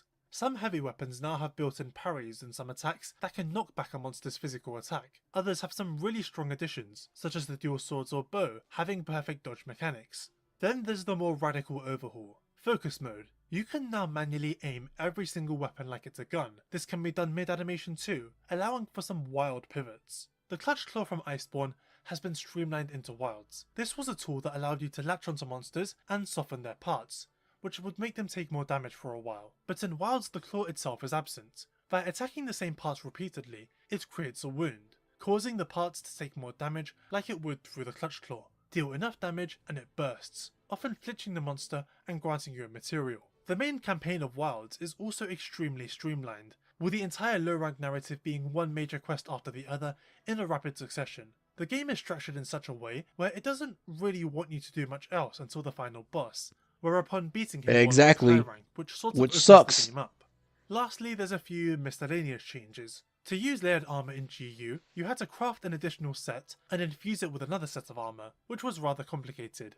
In World, it was a separate thing that was unlocked through the Guiding Lands. In Rise, you forged it through tickets, and this was also true for layered weapons in those two games. But in Wilds, all layered equipment simply unlocks as you forge it, which streamlines the process very nicely. When viewing a monster through binoculars, you can see their size, which is insanely useful for crown hunting if that's your goal. It can save you many hunts. Finally, certain field surveys can be saved as investigations, as mentioned earlier, and some of these will guarantee rewards like gems. No longer a random rare chance, this of course streamlines the process of grinding, which is Ooh. something very critical to Monster Hunter. You could be vaping formaldehyde, which is used in taxidermy. More vaping ads. Formaldehyde? Oh dear. What? I knew it. Oh dear, oh dear. What? Aren't you an elk? I don't know what I am. When we first started working together, I'm checking it every day. I'm like, I don't know, was this the... Once more, it would seem that the streamlining worked out fine, and did its job. Monster Fighter is back again. While Real quick. I just want to point this out. What are the two games so far that he's called Monster Fighter? Questions in chat. What are the two games? Look, you get plus 20 points if you get this right. What are the two games that he's called Monster Fighter? sold 10 million copies in a month, easily Capcom's fastest selling game of all time. The critical reception, however, was rather mixed in certain aspects, and over time, Mixed. sales flatlined, whilst then only sold an additional million after a whole year, totaling to 11, which is highly abnormal compared to World and Rise, which remained consistent sellers for months and even years. Good job, Maka. 20 points for A you. huge part of this was due to poor technical performance. The game ran badly for ages, was only recently fixed, and today is still rather heavy on hardware. However, it has to be said, the performance issues sort of acted like a lightning rod, and drew the thunder away from the game's other issues. Bad performance wasn't the only thing keeping people away, because in truth, if a game is good enough, I find most people will just brute force through the technical issues to play it. But this— wow. Say it again. I would rewind and have him say it again, but I'm not doing that. Yeah. If the game was good enough, people wouldn't care. didn't happen with Wilds, and you can find a lot of discussions online talking about why. Beneath all the technical issues, people found the game easy. I mean, one could argue that this is very normal for new Monster Hunter games. Rise, for example, was also blasted for being too easy, as was World. As were many games in the past going back to try, it's a bit of an infamous cycle within Monster Hunter. But I would argue that Wilds is a unique case, because this is the first time I saw game critics unanimously agree that Wilds was just too basic, easy, and streamlined. I don't mean this to say, oh, Wilds is so easy that even game journalists are calling it bad. Game critics are a spectrum, and generally it's either a great or terrible sign when you start noticing common points of praise or contention in their reviews, such as Metroid Prime 4. Bro, the critics were saying Wild was too easy. Come on now. Come on now. When the general public got their hands on it, they also agreed it was a problem. In the case of Monster Hunter Wilds, everyone seems to agree that the game wasn't challenging at all. I find that particularly significant because this didn't happen for World or Rise. Maka, Monster Hunter fans may have called them easy, yes. but critics Try found them compared not to not so with Wilds, which like means something was Freedom different. Unite. Very recently, yeah, like I saw a screenshot come of on a now. GameFAQs post on Remember, the Monster Hunter 4 Ultimate Forum. 3 where is someone claimed easier that than the game 4, was so so easy and streamlined compared to Freedom Unite. What's this user saying about needing planning and focus to win in Freedom Unite compared to 4 Ultimate very much echoes future Monster Fighter arguments, which, as you may recall, was also used to put down Rise in opposition to World. Here it's being deployed to contrast much older games. In other words, it's not a new thing at all. In fact, one could argue Freedom Unite was the original Monster Fighter, seeing as it cut so many hunting elements from DOS, for better or worse. Nowadays, the Monster Fighter argument tends to center more around getting to the monster, since it became extra prevalent after Rise ditched the scout flies. But 4 Ultimates and Freedom Unite have similar tracking, which means back then, the argument was around something else. The concept of hunting, which tends to consist of gathering and preparation, as we discussed in so it was Chapter 1. different. As the series went on, it eased up on how much you have to actually do this in order to succeed at hunts. So one could reasonably make the argument that all but the first few games are Monster Fighter, since as discussed in Chapter 1, they all streamlined this process gradually, especially when you think about things like the farm. Monster Hunter 4 and successive entries were even designed to speed through tutorials and get... Look, and that's the thing, right? It still has you do those things on a relatively regular basis, but it doesn't make you do it too much, which is a good balance. You face to face with a monster as soon as possible.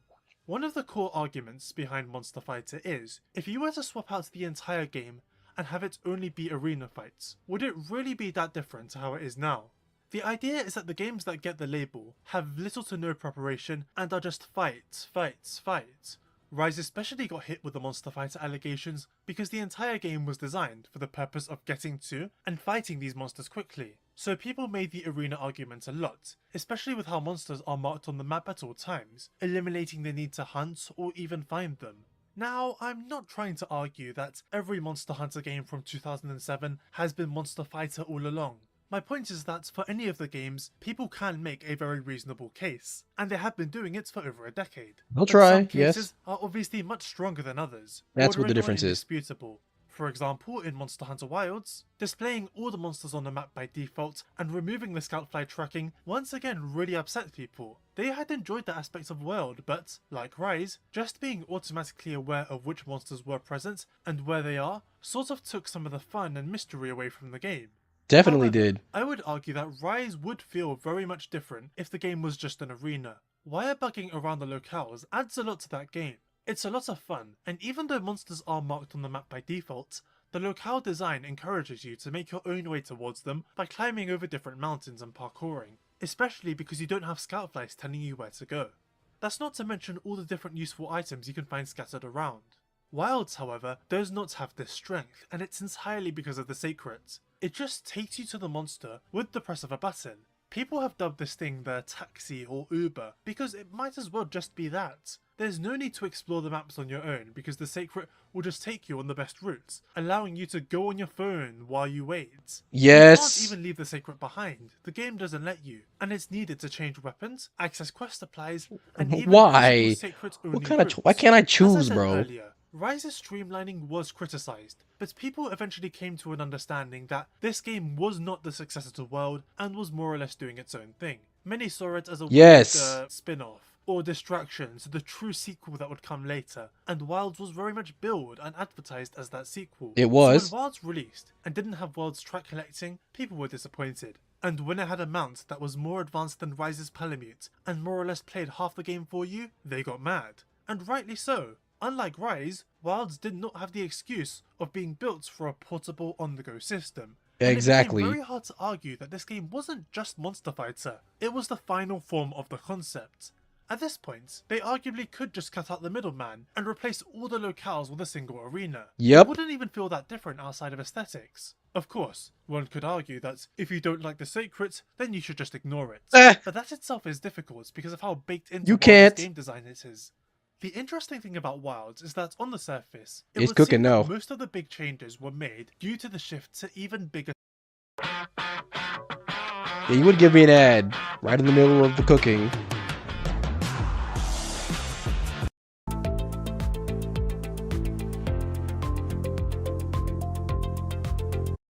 Seamless maps with connected hunting zones, villages and bases. That's where the field surveys, meal changes and more come into play.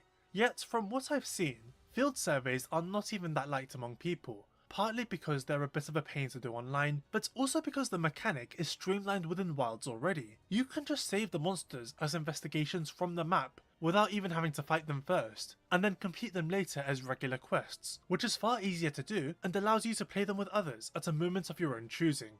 In other words, they made this whole new mechanic and then streamlined down any need to use it within the same game. Another weird streamlining change is the guaranteed gems from certain quests. Historically, these kind of gems were rare drops, like 1%, 3%, but World's investigations could often give you a higher chance of obtaining them, which felt like a decent compromise because grinding for these gems in the older games could take a long time. Look at it. But Wilds went way too far in Look just at the guaranteeing it to difference. you. All you have to Oh, do is it just was complete the World. quest. It was World These that drops did all being this. rare Look at the gave you more difference. reasons to fight the monster, but because these Press gems your are eyes to the practically free, screen. Look there's at less it. reasons to do so. Wilds being too simple and frictionless is compounded by other issues. If World was sold on the idea that you'd get to hunt in this huge, living, breathing world, then this game was about surviving in the wilds. The field survey system was part of that, being able to start and finish a quest without often ever having to visit base camp. The weather system was Surviving in the locales wilds? would Oh shift yeah, from neutral absolutely to not. extreme to pleasant conditions on a regular basis. They presented this idea that you'd have to adapt to survive under sudden dangerous conditions. Sounds awesome having a new hazard to try and mitigate, but things didn't pan out that way. In the actual game, the weather pretty much only determines monster selection. The sand side of the Windward Plains is a massive And makes the game look thunderstorm, even but uglier it's than it mostly already just is. an aesthetic difference. The lightning is unlikely to hurt you, and if it does, it's so negligible. The downpour in the Scarlet Forest changes the whole look of the locale, but the extreme rainfall and flowing water does nothing to you. In Monster Hunter World, deep water at least slowed you down unless you had a counter skill, yet the downpour doesn't even do that. It feels as if this whole mechanic was streamlined before we ever even got a chance to experience it.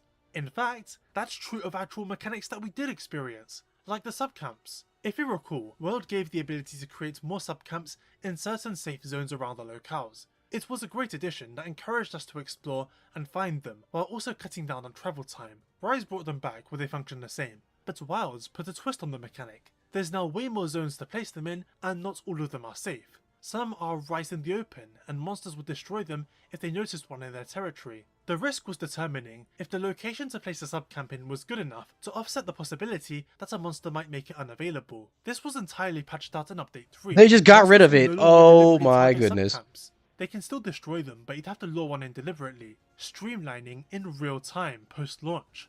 And the mad thing is, I'm not sure if they did this because people complained that their camps were being destroyed, or because the mechanic wasn't great. Like in most cases, if a monster noticed your camp, you were usually in the middle of things. It's not a simple task to just drop everything and go sort it out. So 99 Poorly times out of 100, designed. I would just let the monster wreck it. Well, no matter now, I guess.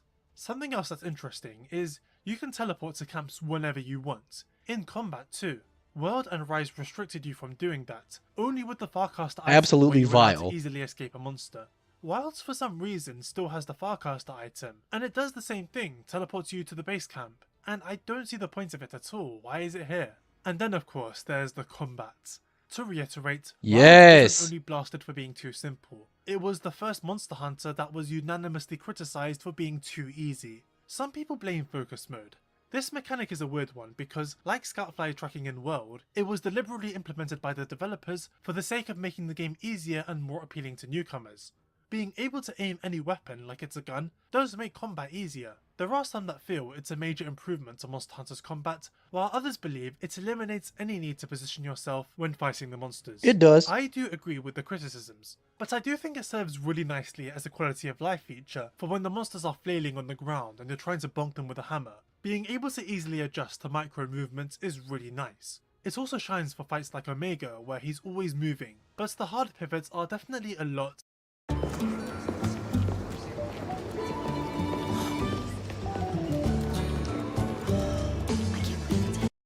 and maybe should be curbed. And either way, it is slightly worrying that this was their idea of making the game more appealing to newcomers, but more on that later. I would personally argue that wounding is the far bigger issue surrounding Wilder's combat. Years ago, I criticised Iceborne's Clutch Claw in a video. It retroactively messed with World's combat and made it so you'd get a worse experience if you refused to use it, which wasn't helped by the mechanic not really working properly. I partly blame this on World not being designed for such a tool, as it was added with the expansion.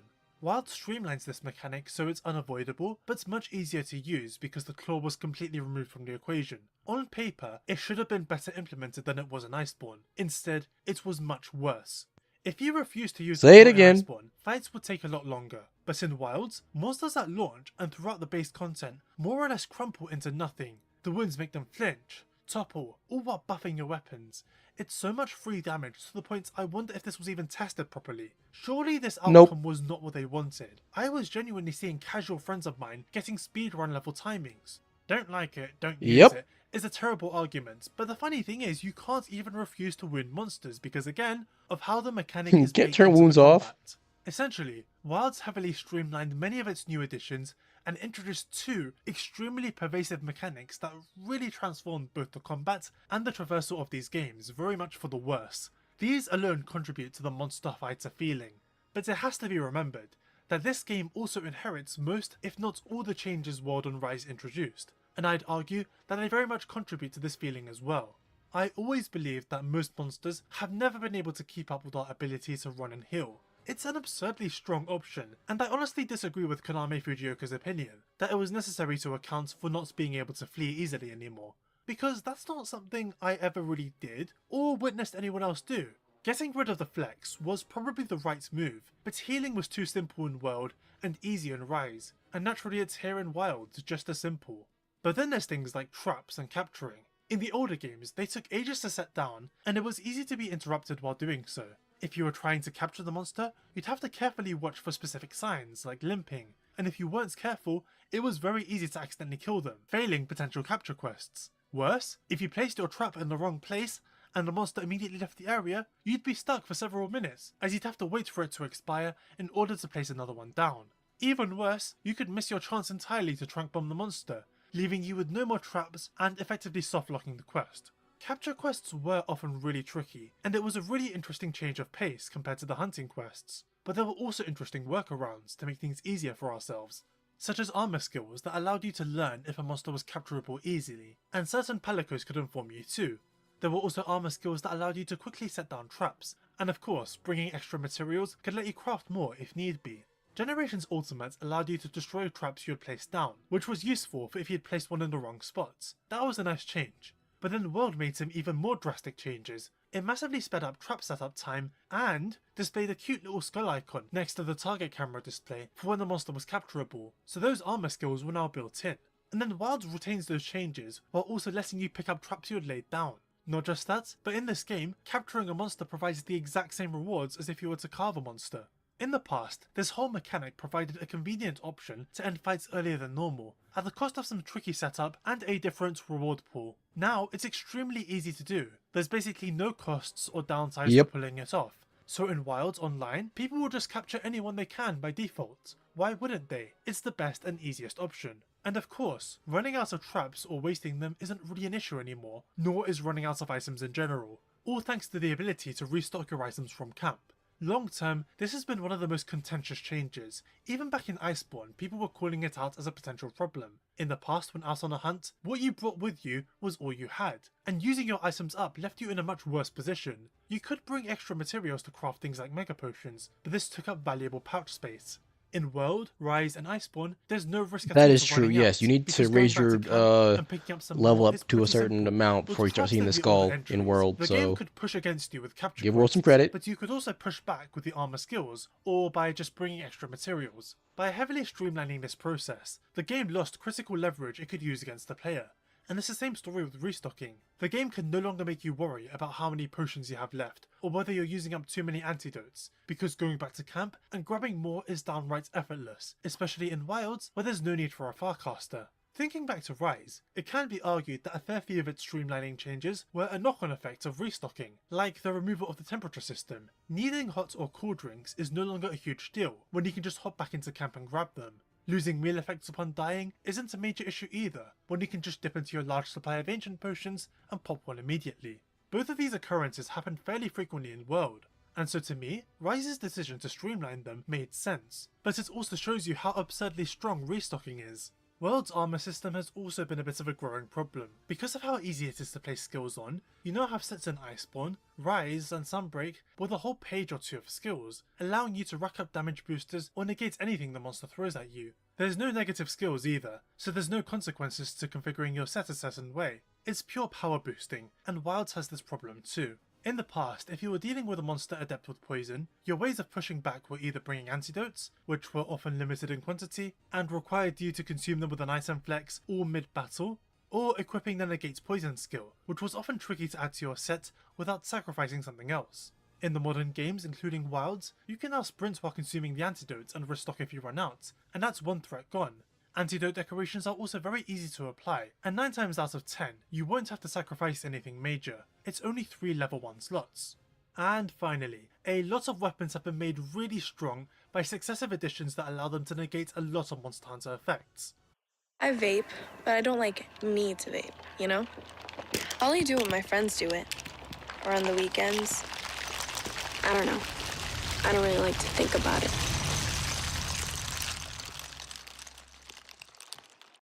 At Biscuitville, it's a toss-up. Is it our Tennessee smoked sausage or our sizzling peppers and onions? Either way. This is beating a dead horse, but a longsword parry is good enough to negate entire roars, tremors, hazards, any kind of monster attack. In 4 Ultimate, you had to either block or dodge through these, which often required additional armor skills to make them easy to pull off. And because of these strong weapon actions, there's no need to bring earplugs, tremor resistance, and you can rely on the counter to carry you through tons of different effects. Yep. Thinking back to Chapter 1, I've always felt the thrill of Monster Hunter was that the game was often quite rough to play, and the monsters had ways of making things difficult. But with preparation, you could negate half of them, and use skill to overcome the other half. But thanks to these cascading quality of life additions and overhauls, the game has lost so much leverage it used to have. It's no longer rough to play, but that means monsters don't really have much they can use against you, and if they do, it's so easy to negate. So many aspects of these games have been whittled down to nothing. What's even left? When you look at Wilds, the gameplay loop is essentially 1. Ignore the extremely cool seamless field survey and just save the monster as an investigation. 2. Press auto ride on your sacred and wait a minute. 3. Kill the monster in 5 minutes. 4. Repeat this 3 times and make the whole armor set because the investigation you saved has a guaranteed gem. It's just really boring. They streamlined the entire fun out of the game. And I know what people will say to this. Updates added a lot of difficult fights that aren't like this at all. 8 and 9 star tempers don't die in 5 minutes, are more resistant to wounds, and monsters such as Legiocris do not hand out gems like nothing. But steps 1 and 2 remain. And what you might notice is that these new fights are extremely hard. They're fast, have some very complicated attacks and combos. It's a real fight to the death. Keyword being fight. And because they don't have much leverage to whittle you down through other mechanics like item scarcity or tremors or other unique tactics, they all have to go extra crazy to stand a chance against you. Wow, say it again. They don't have tremors. They don't have any way to stop you because you're too strong. They don't have none of it. So what do they need to do? Spam these crazy movesets at you. That's exactly what happens. Oh, people complain about the tremors and the roars and all the things that used to stop you from doing what you want to do. Well, guess what? Now it's gone, and you gotta deal with these Street Fighter movesets on these monsters. With fast, high damaging attacks and combos. This isn't necessarily a bad thing, as these fights are very exhilarating, but it's something that's become more and more prominent for endgame hunts, and it results in all these monsters fighting kind of the same way. In other words, Wilds doesn't beat the Monster Fighter allegations. It's the only Monster Hunter so far where you can't really argue against it at all. The handling of Palicos is, I feel, the most ridiculous streamlining change they made for this game. Palico customization was one of my favourite parts of Monster Hunter, particularly in 4 Ultimates, Generations and Rise. There's a lot of different ways you can specialise them for different purposes, in ways that go beyond mere gear customization. By messing with their abilities, you can change them into attackers, tanks, healers, gatherers, supports. Palicos often can't do all these things effectively, but they can become really good at one or two. Even in World, sure the Vigor Wasp was very powerful, but if you wanted the useful Plunder Blade, you had to choose between them. Video games are a series of decisions you have to make. Even in World. The more interesting the decision, the more interesting the video game, and Palicos embody this quite well. In Wilds, it's all been streamlined. The Palico has numerous abilities at their disposal, and has access to all of them at once. You can't choose to make your Palico a healer, or good at laying down traps or gathering, because it can do all those things. A later update gave you the ability to turn some of them off, but why would you? Why would you limit yourself? They all make the Palico so much more powerful and helpful, but also so incredibly boring. There's no more choice or decision making. Boring. Why did they think this was better?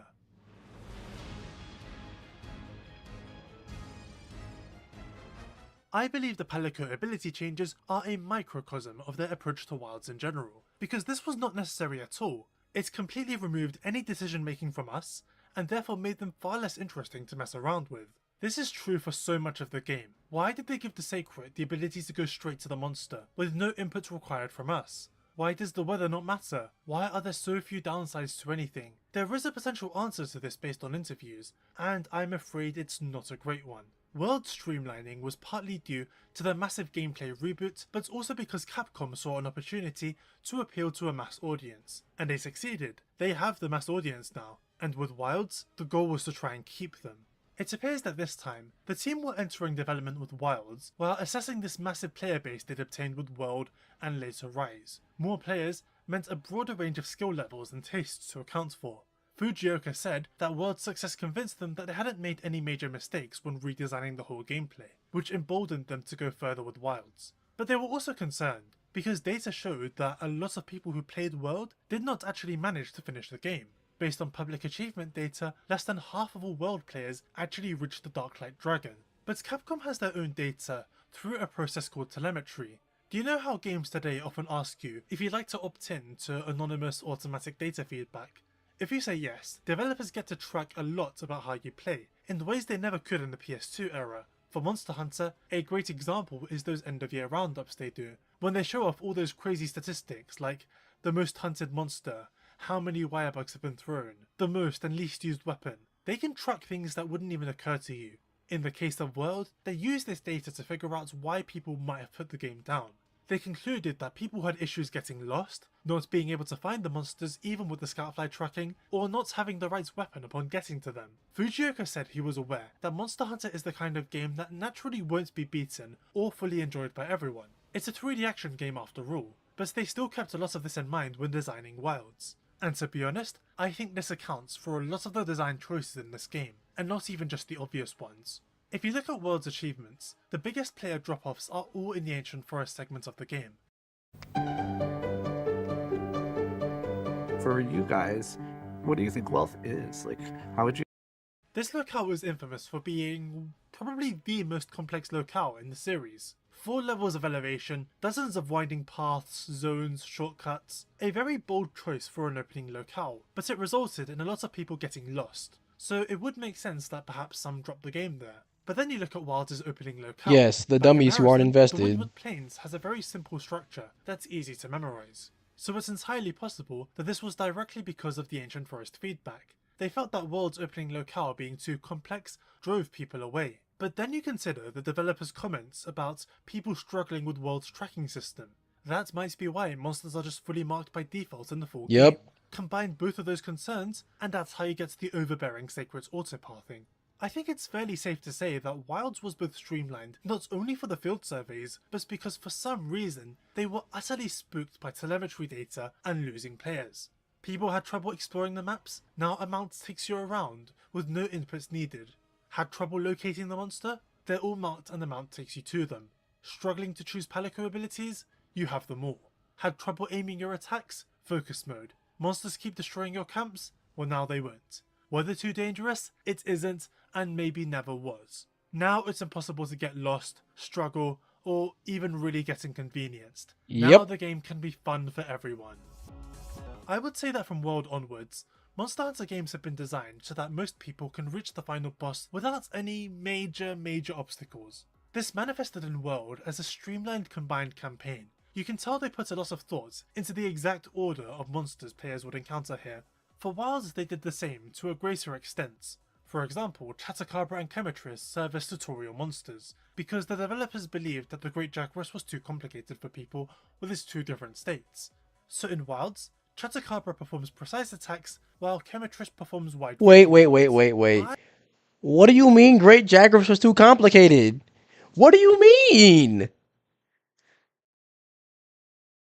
Great Jaguarus was too complicated? Bro, have some confidence in your game, please. You've been doing this for 20 years. Have some confidence. I'm a little bit baffled by the Great Jaguarus thing, but I do understand the decision to create two tutorial monsters, even if they're both undermined by the wounds. What I cannot comprehend, however, is why they bizarrely insisted on having every story mission be a walk and talk. These are gameplay segments in video games where you're forced to walk in a direction at a set pace, usually while accompanying a character.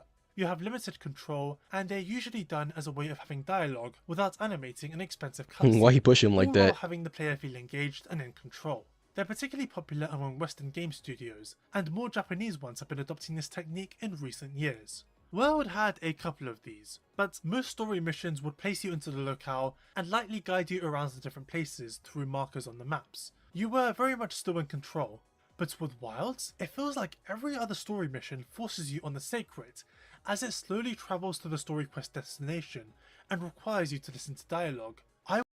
See, and that's what I'm saying. I think the whole, and we're gonna see where he gets with this. I think the whole concept of people trying Monster Hunter and then maybe it not clicking right away, I think Capcom is trying to do away with that. They want it to be easy to understand so people can get it immediately, play it, and be done with it. Not spend time learning it, becoming immersed in it, none of that. You're not going to bounce off Monster Hunter anymore. You're just going to finish it right away and then move on. I would argue that these are a lot worse than cutscenes, because those can be skipped while these cannot. The game is aggressively holding your hand, because it can't seem to trust you to actually reach your destination on your own. Likely because again, the developers were too scared of people getting lost. Another example of hand-holding or babying is that your companion doesn't really shut up, and neither do you.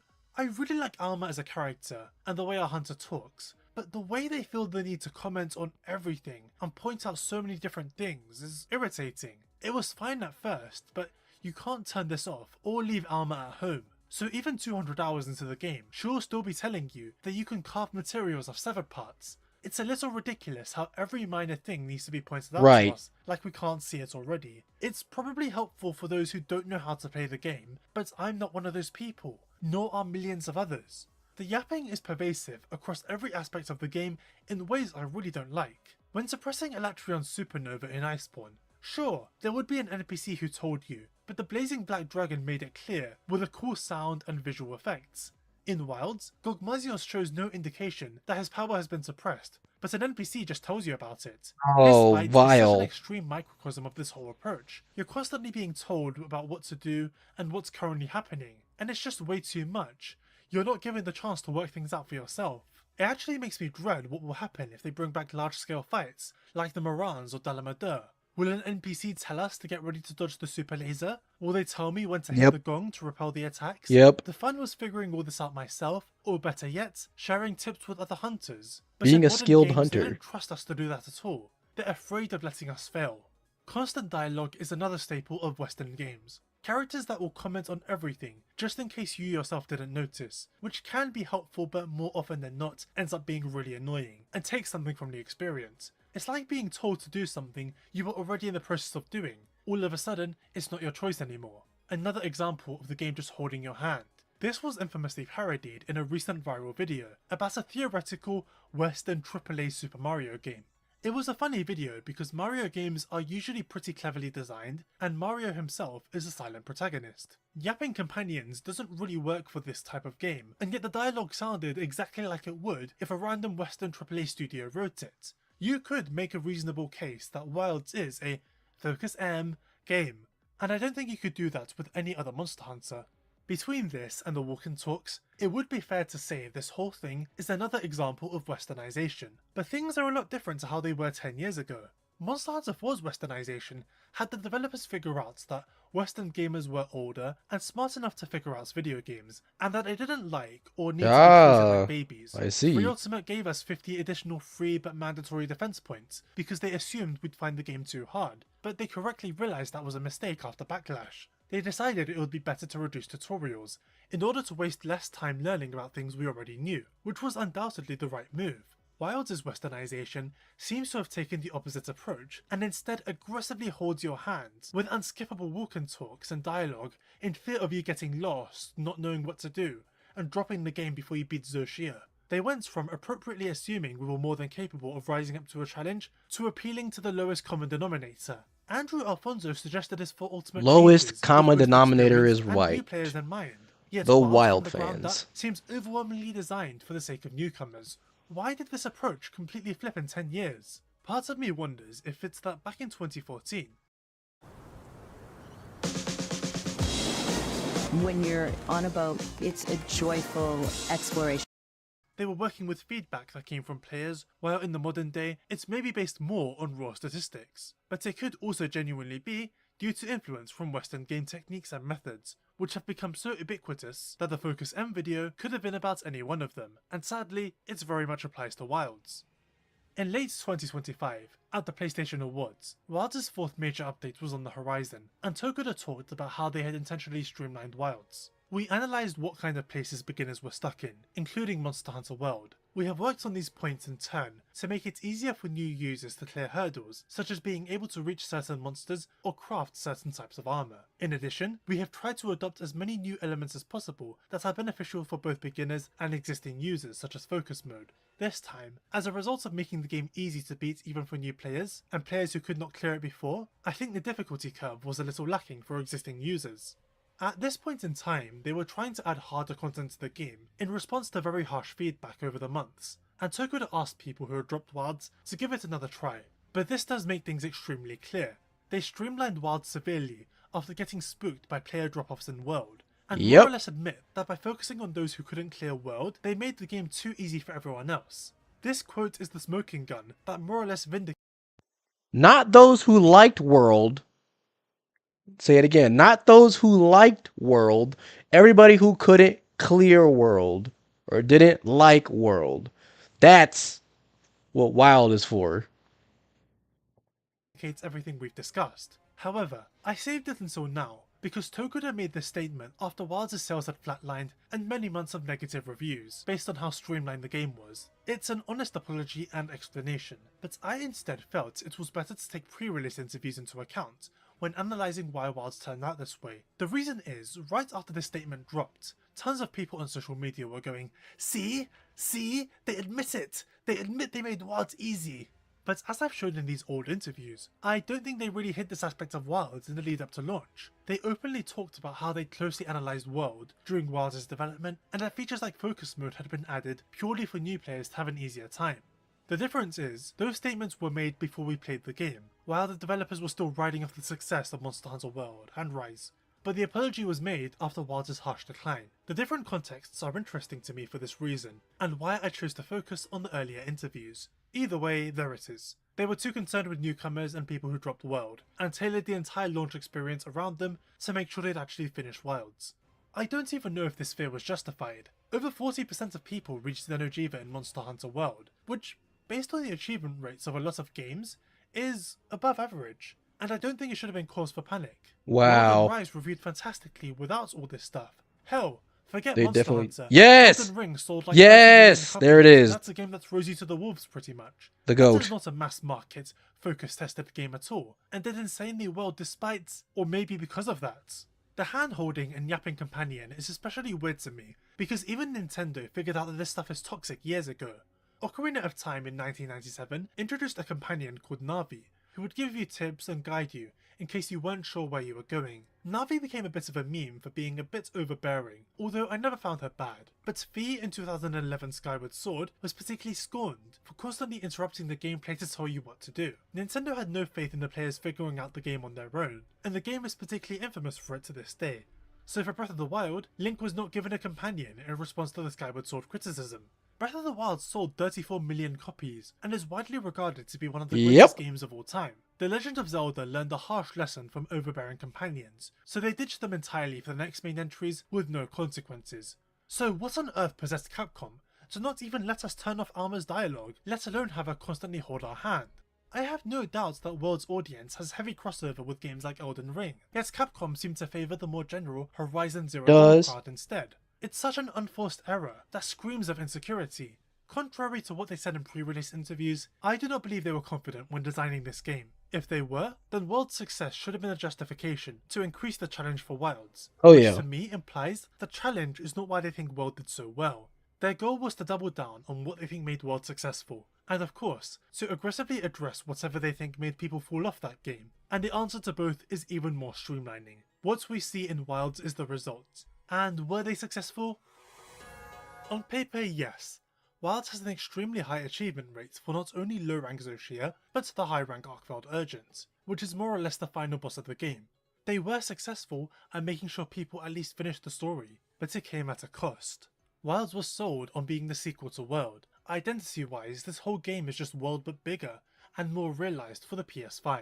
It was heavily marketed as the successor, and everyone saw it as that. That's why it sold 10 million in a month. So where does the drastic fall off come from? When a product, or person, or video game tries to appeal to a mass audience, they can't afford to alienate people with things like strong opinions, statements, or perhaps even tough video game mechanics, so they try and keep things rather basic and easily digestible. Jump in my new EV with me. I found it on cars.com! I strip on sick days. Breathe Right strips have spring-like... This is more likely to get a large amount of people to enjoy the thing, but it has the adverse effect of not really being special or really resonating with people. Not special. And often feeling shallow. The experience Shallow. simply Doesn't really sit with resonate. them. On the other hand, something that targets a specific niche can definitely put some people off, but it can also likely resonate even more with the people that do like it, at the cost of the overall audience being smaller. You may have noticed the chapter names. A game for everyone is a game for no one is the motto of Arrowhead Studios, who are behind the Helldivers games among others. This quote symbolises something similar to what I said, that designing something to appeal to as many people as possible ensures that it has to be fairly bland and inoffensive. But carrying out your own unique vision and making something special can attract a perhaps smaller audience, but one that enjoys your work much more. Monster Hunter isn't supposed to be bland, bro. Here's a hypothetical scenario for you all. Imagine a video game, perhaps a 3D action game, where you kill bosses. The game may have a system where you don't know where the bosses are on the map, but they've left tracks, and by picking up I those wonder what tracks, game this is. you can learn where they are and then chase them down, getting a better idea of their habits and unique traits in the process, and ultimately making these bosses feel more natural. It's nothing too complicated, but it's not something that other action games have really done, and it makes this one I wonder really what game stand this out, is. which results in people really vibing with it. Yeah. Now imagine if there were other people that found the system confusing and kept getting lost on their way to the bosses. Let's say the developers decide to cater to those people and remove the system entirely in the sequel while failing to replace it with anything better. In theory, everyone can enjoy the sequel now, but in practice, the guys that loved the system in the prior entry are now annoyed that it's gone and feel the sequel isn't as special. The developers tried making a game for everyone, but ended up alienating a lot of people. But what of those they were catering to with this omission? I don't care. Was the very first Monster Hunter game to be designed with the knowledge that over 10 million people purchased the previous one. The mass market was a huge concern this time, and it shows. So Capcom were ultimately able to make a game that appealed to them all, which is why the rate of completion is so high. But arguably, this strategy failed. There's a reason the game isn't really selling all that well compared to how World or Rise were doing. It's not even because of the $70 price tag, because it regularly sells for less. Look, I purchased this in October for £16, and I don't even have a PS5. New games don't get cheap that fast if there's actual demand for them. The simple fact is that the drastic fall-off comes from either bad word of mouth or no word of mouth. Wild simply didn't resonate with people to the same degree as World or Rise, and thus isn't that special to them. And Yep. it's all because Capcom streamlined the game so much so they could appeal to the mass market. Because fundamentally, Arrowhead Studios are correct. A game for everyone is a game for no one. That hypothetical sequel we discussed earlier wasn't as special as its predecessor. And it doesn't leave a lasting impression on neither the people that cared about the original or the people who bounced off it. Why would even casual players care about a game that doesn't challenge or push them in any way? They'll simply breeze through and move on to something They won't. else, failing to establish an actual connection with the experience. Earlier we discussed how Ryozo Sugimoto and other Capcom staff believed Monster Hunter games historically had an issue where they were viewed as really good games, but only once you got to grips with them. They saw this as a problem that limited the appeal of the games, and let's be honest, they were correct. The learning curve was fairly steep, which made a lot of people bounce off the games. By flattening it slightly for World, they managed to appeal to way more people who all enjoyed the game, which propelled it into being their biggest success ever. The deal with learning curves is that if they're steep, sure, some people will be driven away. But the people who do actually get to grips and engage with them may have an even better time. The struggle to learn and improve makes the experience special. This is why the Soul series completely blew up, and in regards to Monster Hunter, even though I, and a lot of old gen players found World a bit easy, it's safe to say they struck a fairly good balance that did actually resonate with a huge amount of people. Yep. They doubled down too hard, and they led to Wilds having a really unbalanced curve, because the update monsters are so much harder compared to the bad launch, that things go from 0 to 100. But this still doesn't change the first impressions of millions of people, nor does it affect the Monster Fighter allegations. We do really have to wonder why World's completion rate spooked them so badly, considering it's well above industry standards. Scarlet Nexus is one of my favourite 7 out of 10s ever, and that game has a 20% completion rate, despite only being 20 hours and not particularly difficult. World's campaign is 40 hours and much more difficult, yet the rate is more than double that.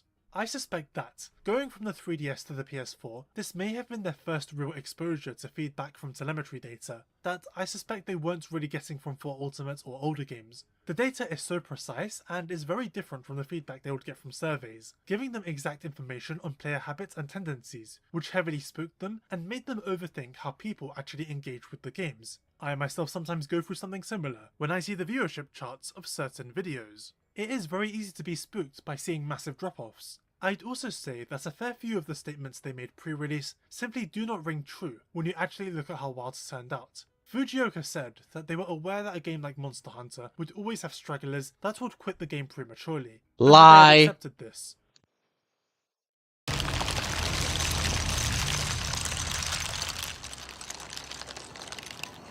Pay decisions don't have to be scattered, manual, or hard to trust. Get clear, defensible pay outcomes with BCom Pay Suite. Yet this was obviously something that was hugely concerning to them. Him saying that World's success assured them that it hadn't made any mistakes when overhauling Monster Hunter's gameplay doesn't really mesh well with how drastically they streamlined Wilds even further, removing things that people liked about World for the sake of convenience. And of course, Ryozo Sugimoto saying that they felt zero pressure from World's success. Let's be honest, they felt a ton of it. Ultimately, Monster Hunter Wilds is proof that even normal, casual gamers do not vibe with Monster Hunter games that just yield to them with little to no pushback. Yes! And even some amount of friction is what keeps the experience memorable, keeps them exactly coming back to it, and keeps them talking about it. And Wilds is the consequence of so much streamlining over the course of so many entries. It's all led up to this, the apocalypse. Alright, now before we get to course correction and seeing how they can potentially fix it somehow, I just want to point out all the things that have led up to this. So no, it's not World's fault, obviously. That game did great. And it shows, but they just had no confidence and decided to just streamline everything.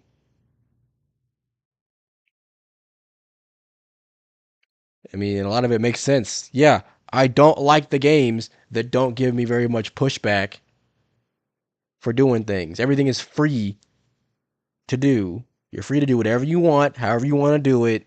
It's not interesting, man. It just isn't.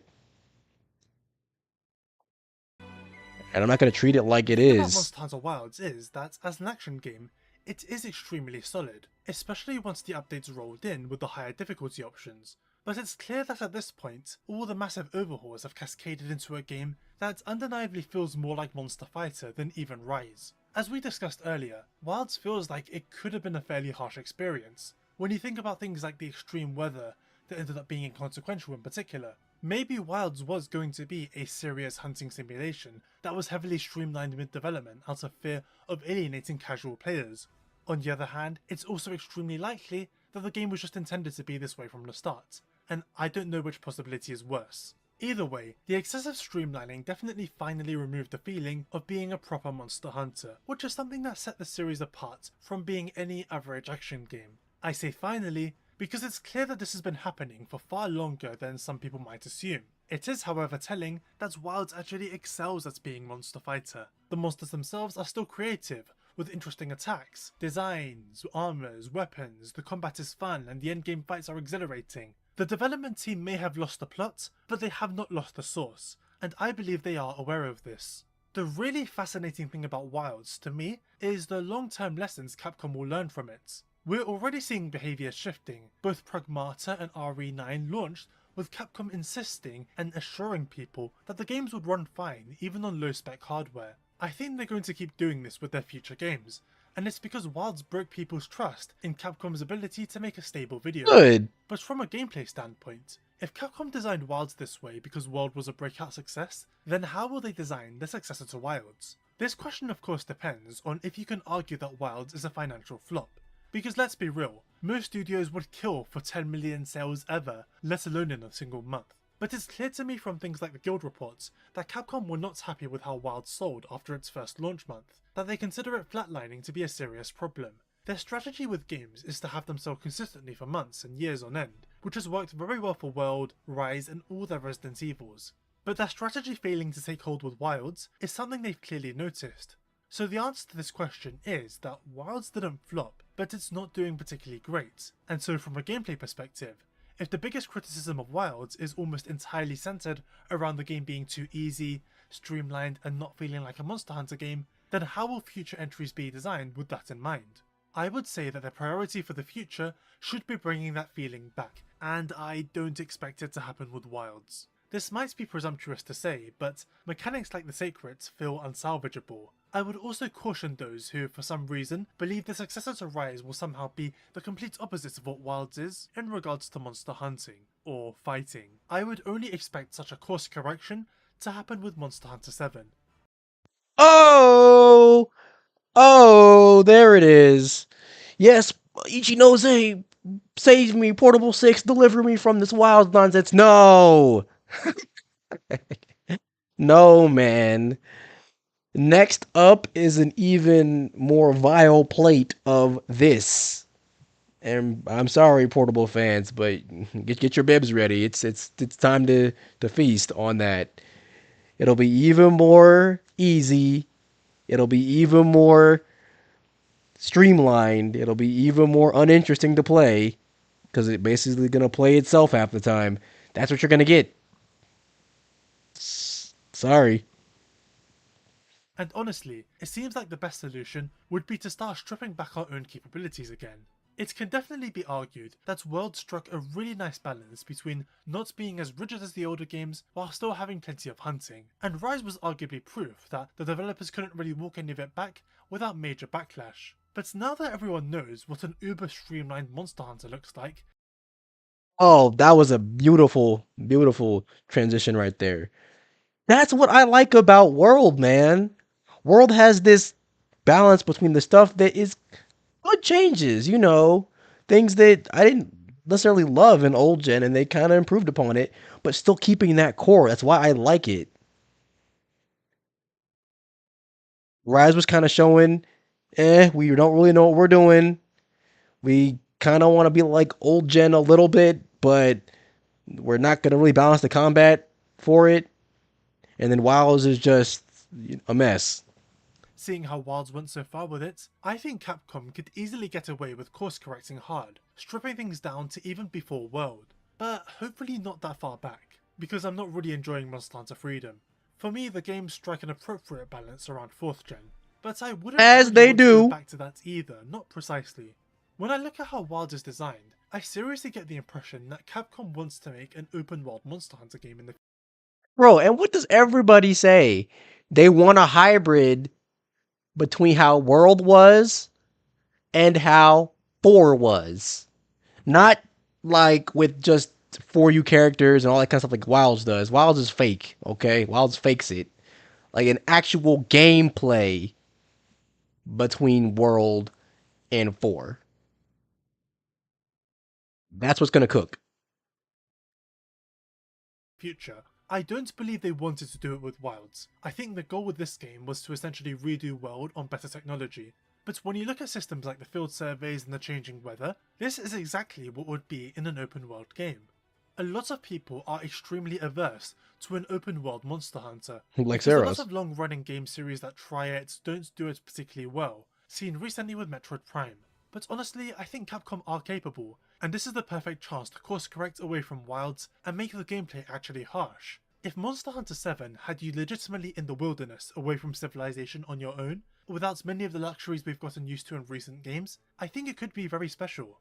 I want something of a reset, basically, and I do have some thoughts on how things could be dialed back. Everybody wants a reset, World, bro. Rise and Wilds have made gathering easier than ever. It's faster, and with a hook slinger you can even grab stuff from a distance. It makes picking herbs, honey and more a very simple task. The auto-crafting feature added in World is really handy too, because if you're on the lookout for honey, you can easily refill your mega potions. So I think it's finally time for restocking to go, purely because of how easy it is to gather. If people need more potions, they should memorize where herbs are and gather them on site. I would I'm fine also with that. welcome a return of a proper tracking system.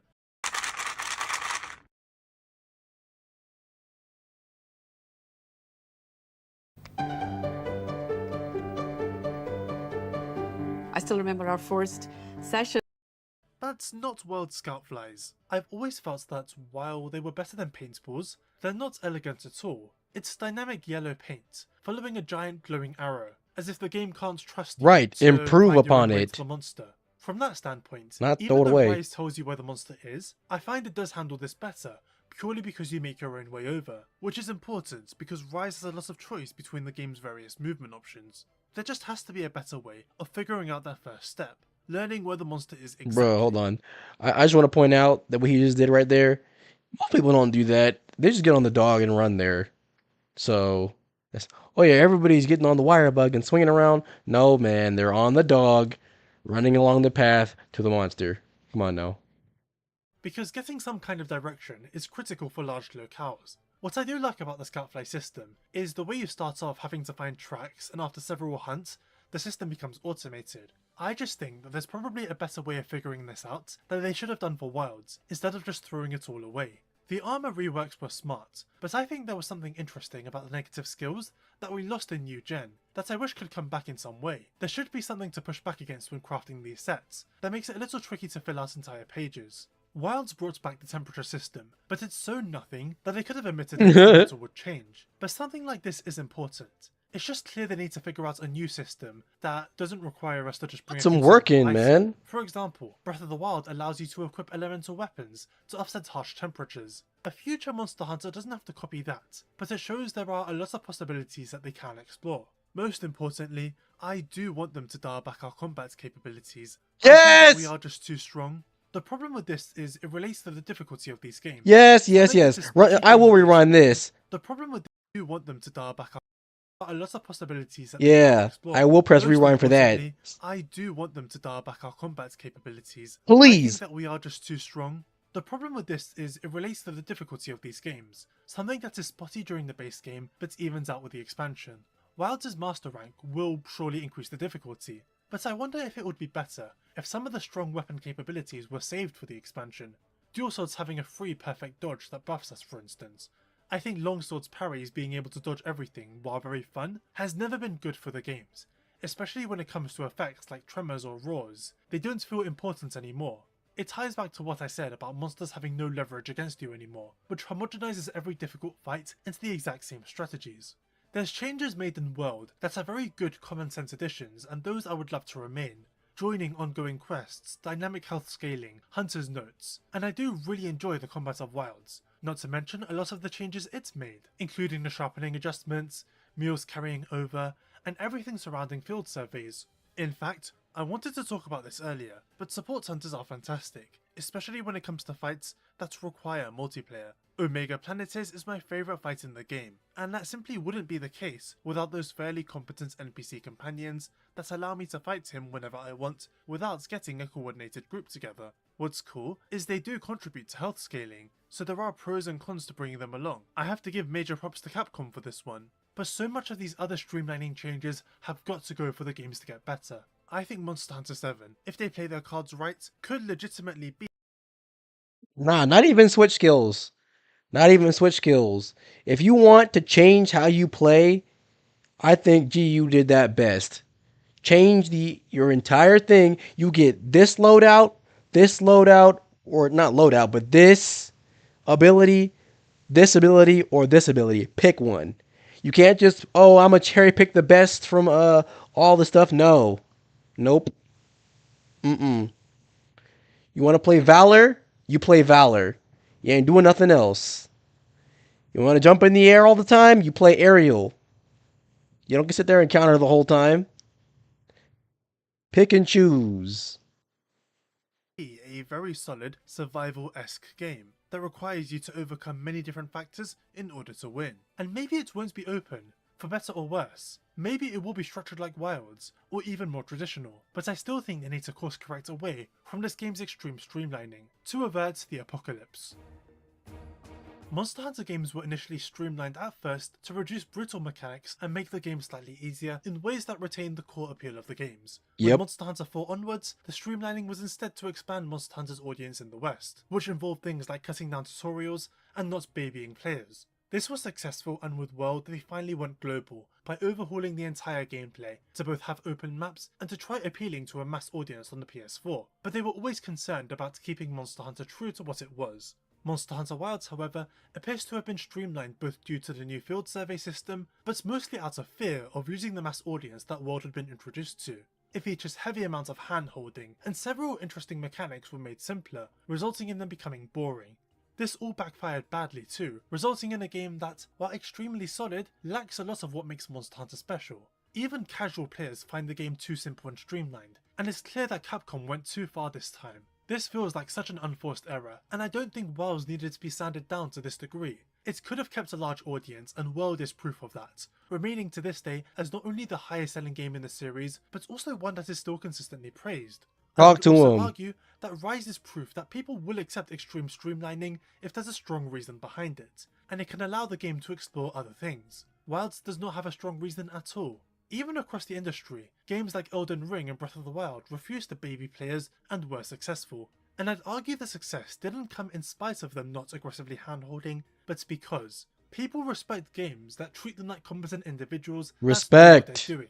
And they respect games that let them get on with things and figure stuff out on their own. Of course, if you go too far with that, you can create a frustrating experience, but World and Iceborne were not that at all. Well, okay, maybe a little, but it wasn't anything people couldn't push through and overcome. This video has been in the works since December of last year, but what really affected my opinion when writing it on or off was the release of Monster Hunter Stories 3, Twisted Reflection in March. Surprisingly, this game was a lot harder than the first two. You really had to pay attention to what the monsters were doing and prepare accordingly, paying serious attention to I didn't play this, I would know. Making sure to never waste your head-to-head opportunities. Stories 3 did have a lot of streamlining changes compared to the first two games, yet it was for the sake of exploration and being able to collect more eggs for the habitat restoration feature. Adobe Acrobat, your team's home base, collaborate within a shared PDF space. We talk up the teamwork. The combat was still hard, and the game remained just as, if not more interesting than the first two entries. I wondered why the developers of Stories 3 had made this game so hard when Wilds was easy and simple by comparison. But then it occurred to me, Stories 2 sold 1.5 million, which is major for a turn-based RPG, but small potatoes compared to World's 25 million and up. In other words, the Monster Hunter Stories series is niche, while the main series is fully mainstream. Stories 3 can afford to be hard because it has an audience that is more likely to stick through and keep engaging with it. But with the audience Wilds I was mean, aiming yeah, for, unless you the developers felt that they mess couldn't up some afford stuff. to do that and had to make it simple to maximize the chance that people would reach the final boss. This was more or less said verbatim by the Wilds developers in interviews, and it really blackpilled me in a way. Are all the games going to be like Wilds in this regard from now on? Is Monster Hunter a victim of its own success? Now, I don't say this Okay, to bully, Conquest. but with how Wilds has done financially, I'm a little more optimistic now, and I think we will see a course correction. Similar to how Capcom are very insistent on the stability of their recent games after Wilds, I believe they may also see such an extreme willingness to streamline Monster Hunter as toxic. Capcom and the Wilds developers are very much aware that this game went too far, and I believe if the course correction doesn't come with the expansion, it will most certainly come with Monster Hunter 7. Some of you may see this video as extremely negative towards Wilds, and perhaps the opposite of my review from last October, where I was by all accounts fairly positive and even defensive towards the game. So much so that some people got very annoyed at me for it. I still stand by pretty much that entire video, except for it being too long. It shouldn't have been 3 hours, and I very much tried to keep pacing in mind for a lot of my recent videos, but I still believe in most of what I said there. In this video you might have noticed, I frequently point out that Wilds is a solid action game. It's a very fun game, but with things like the launch state and the secrets, I do believe this is the first game to fully earn the Monster Fighter title, in the way the others don't. In fact, 9 days after the game launched, I tweeted this. When you consider that Wilds is indisputably the easiest game in the series, the way our Hunter and Armor constantly comment on everything, the QTE power clashes, the glowing weak points after big attacks, etc., it all becomes clear. Capcom wants the Horizon Zero Dawn audience. In a way, I was both right and wrong. Capcom didn't want the Horizon Zero Dawn audience. They already had them, and were deathly afraid of losing them. But the truth is, this audience was mostly more than happy with how World Streamlining was. They like Monster Hunter for Monster Hunter. I don't think there was a huge need to double down to this degree with Wilds. I don't expect the expansion to really fix it either, because you can't walk back so-called quality of life additions. Like, what are they going to do about the Sacred, realistically? I think it's going to be very fun, high quality and difficult, but the apocalypse will continue until we get a game that has a chance to learn from the reaction. So Wilds is cooked. Thank you for watching this video. Long essays like this are not easy to make. You may wonder why I left out this streamlining change, or this overhaul, or this quality of life addition, but the truth is, I noted every single one I could think of, but a ton were left out for the sake of time and pacing. Look, I'm also well aware that the kind I of hope things I'm it talking does about get better one day. I really tricky do. I really subjects do. that can But really you know what I draw want? emotions I want Wilds For to those be who the like worst Monster Hunter Wilds, game dislike forever. Wilds, like how Monster Hunter I is hope they're made, all better than aren't it satisfied from with the now current on. direction, and I try and be conscious of that. This video has been in the works for months, and the script went through many different revisions and totals to over 21,600 words. If you'd like to support me further, I'd really appreciate it if you donated to me on Patreon. Doing so will get you access to an exclusive video every month, all prior exclusive videos, early access to videos, being credited at the Alright, end of and that's about the end of that. Well, that was a good video. That was a good video. Yeah, I just think, again, I have zero expectations for the Wilds expansion. I don't think they could even turn it around as much as Sunbreak did, really. Because again, even Sunbreak, I think is probably the game that fixed its from its base game the most, and it's still not one of my favorites. Because the core design choices are just gonna be there, you know, forever. So, yeah. Alright, I've been streaming for a while, and I'm gonna go ahead and wrap it up. I'll see y'all next time.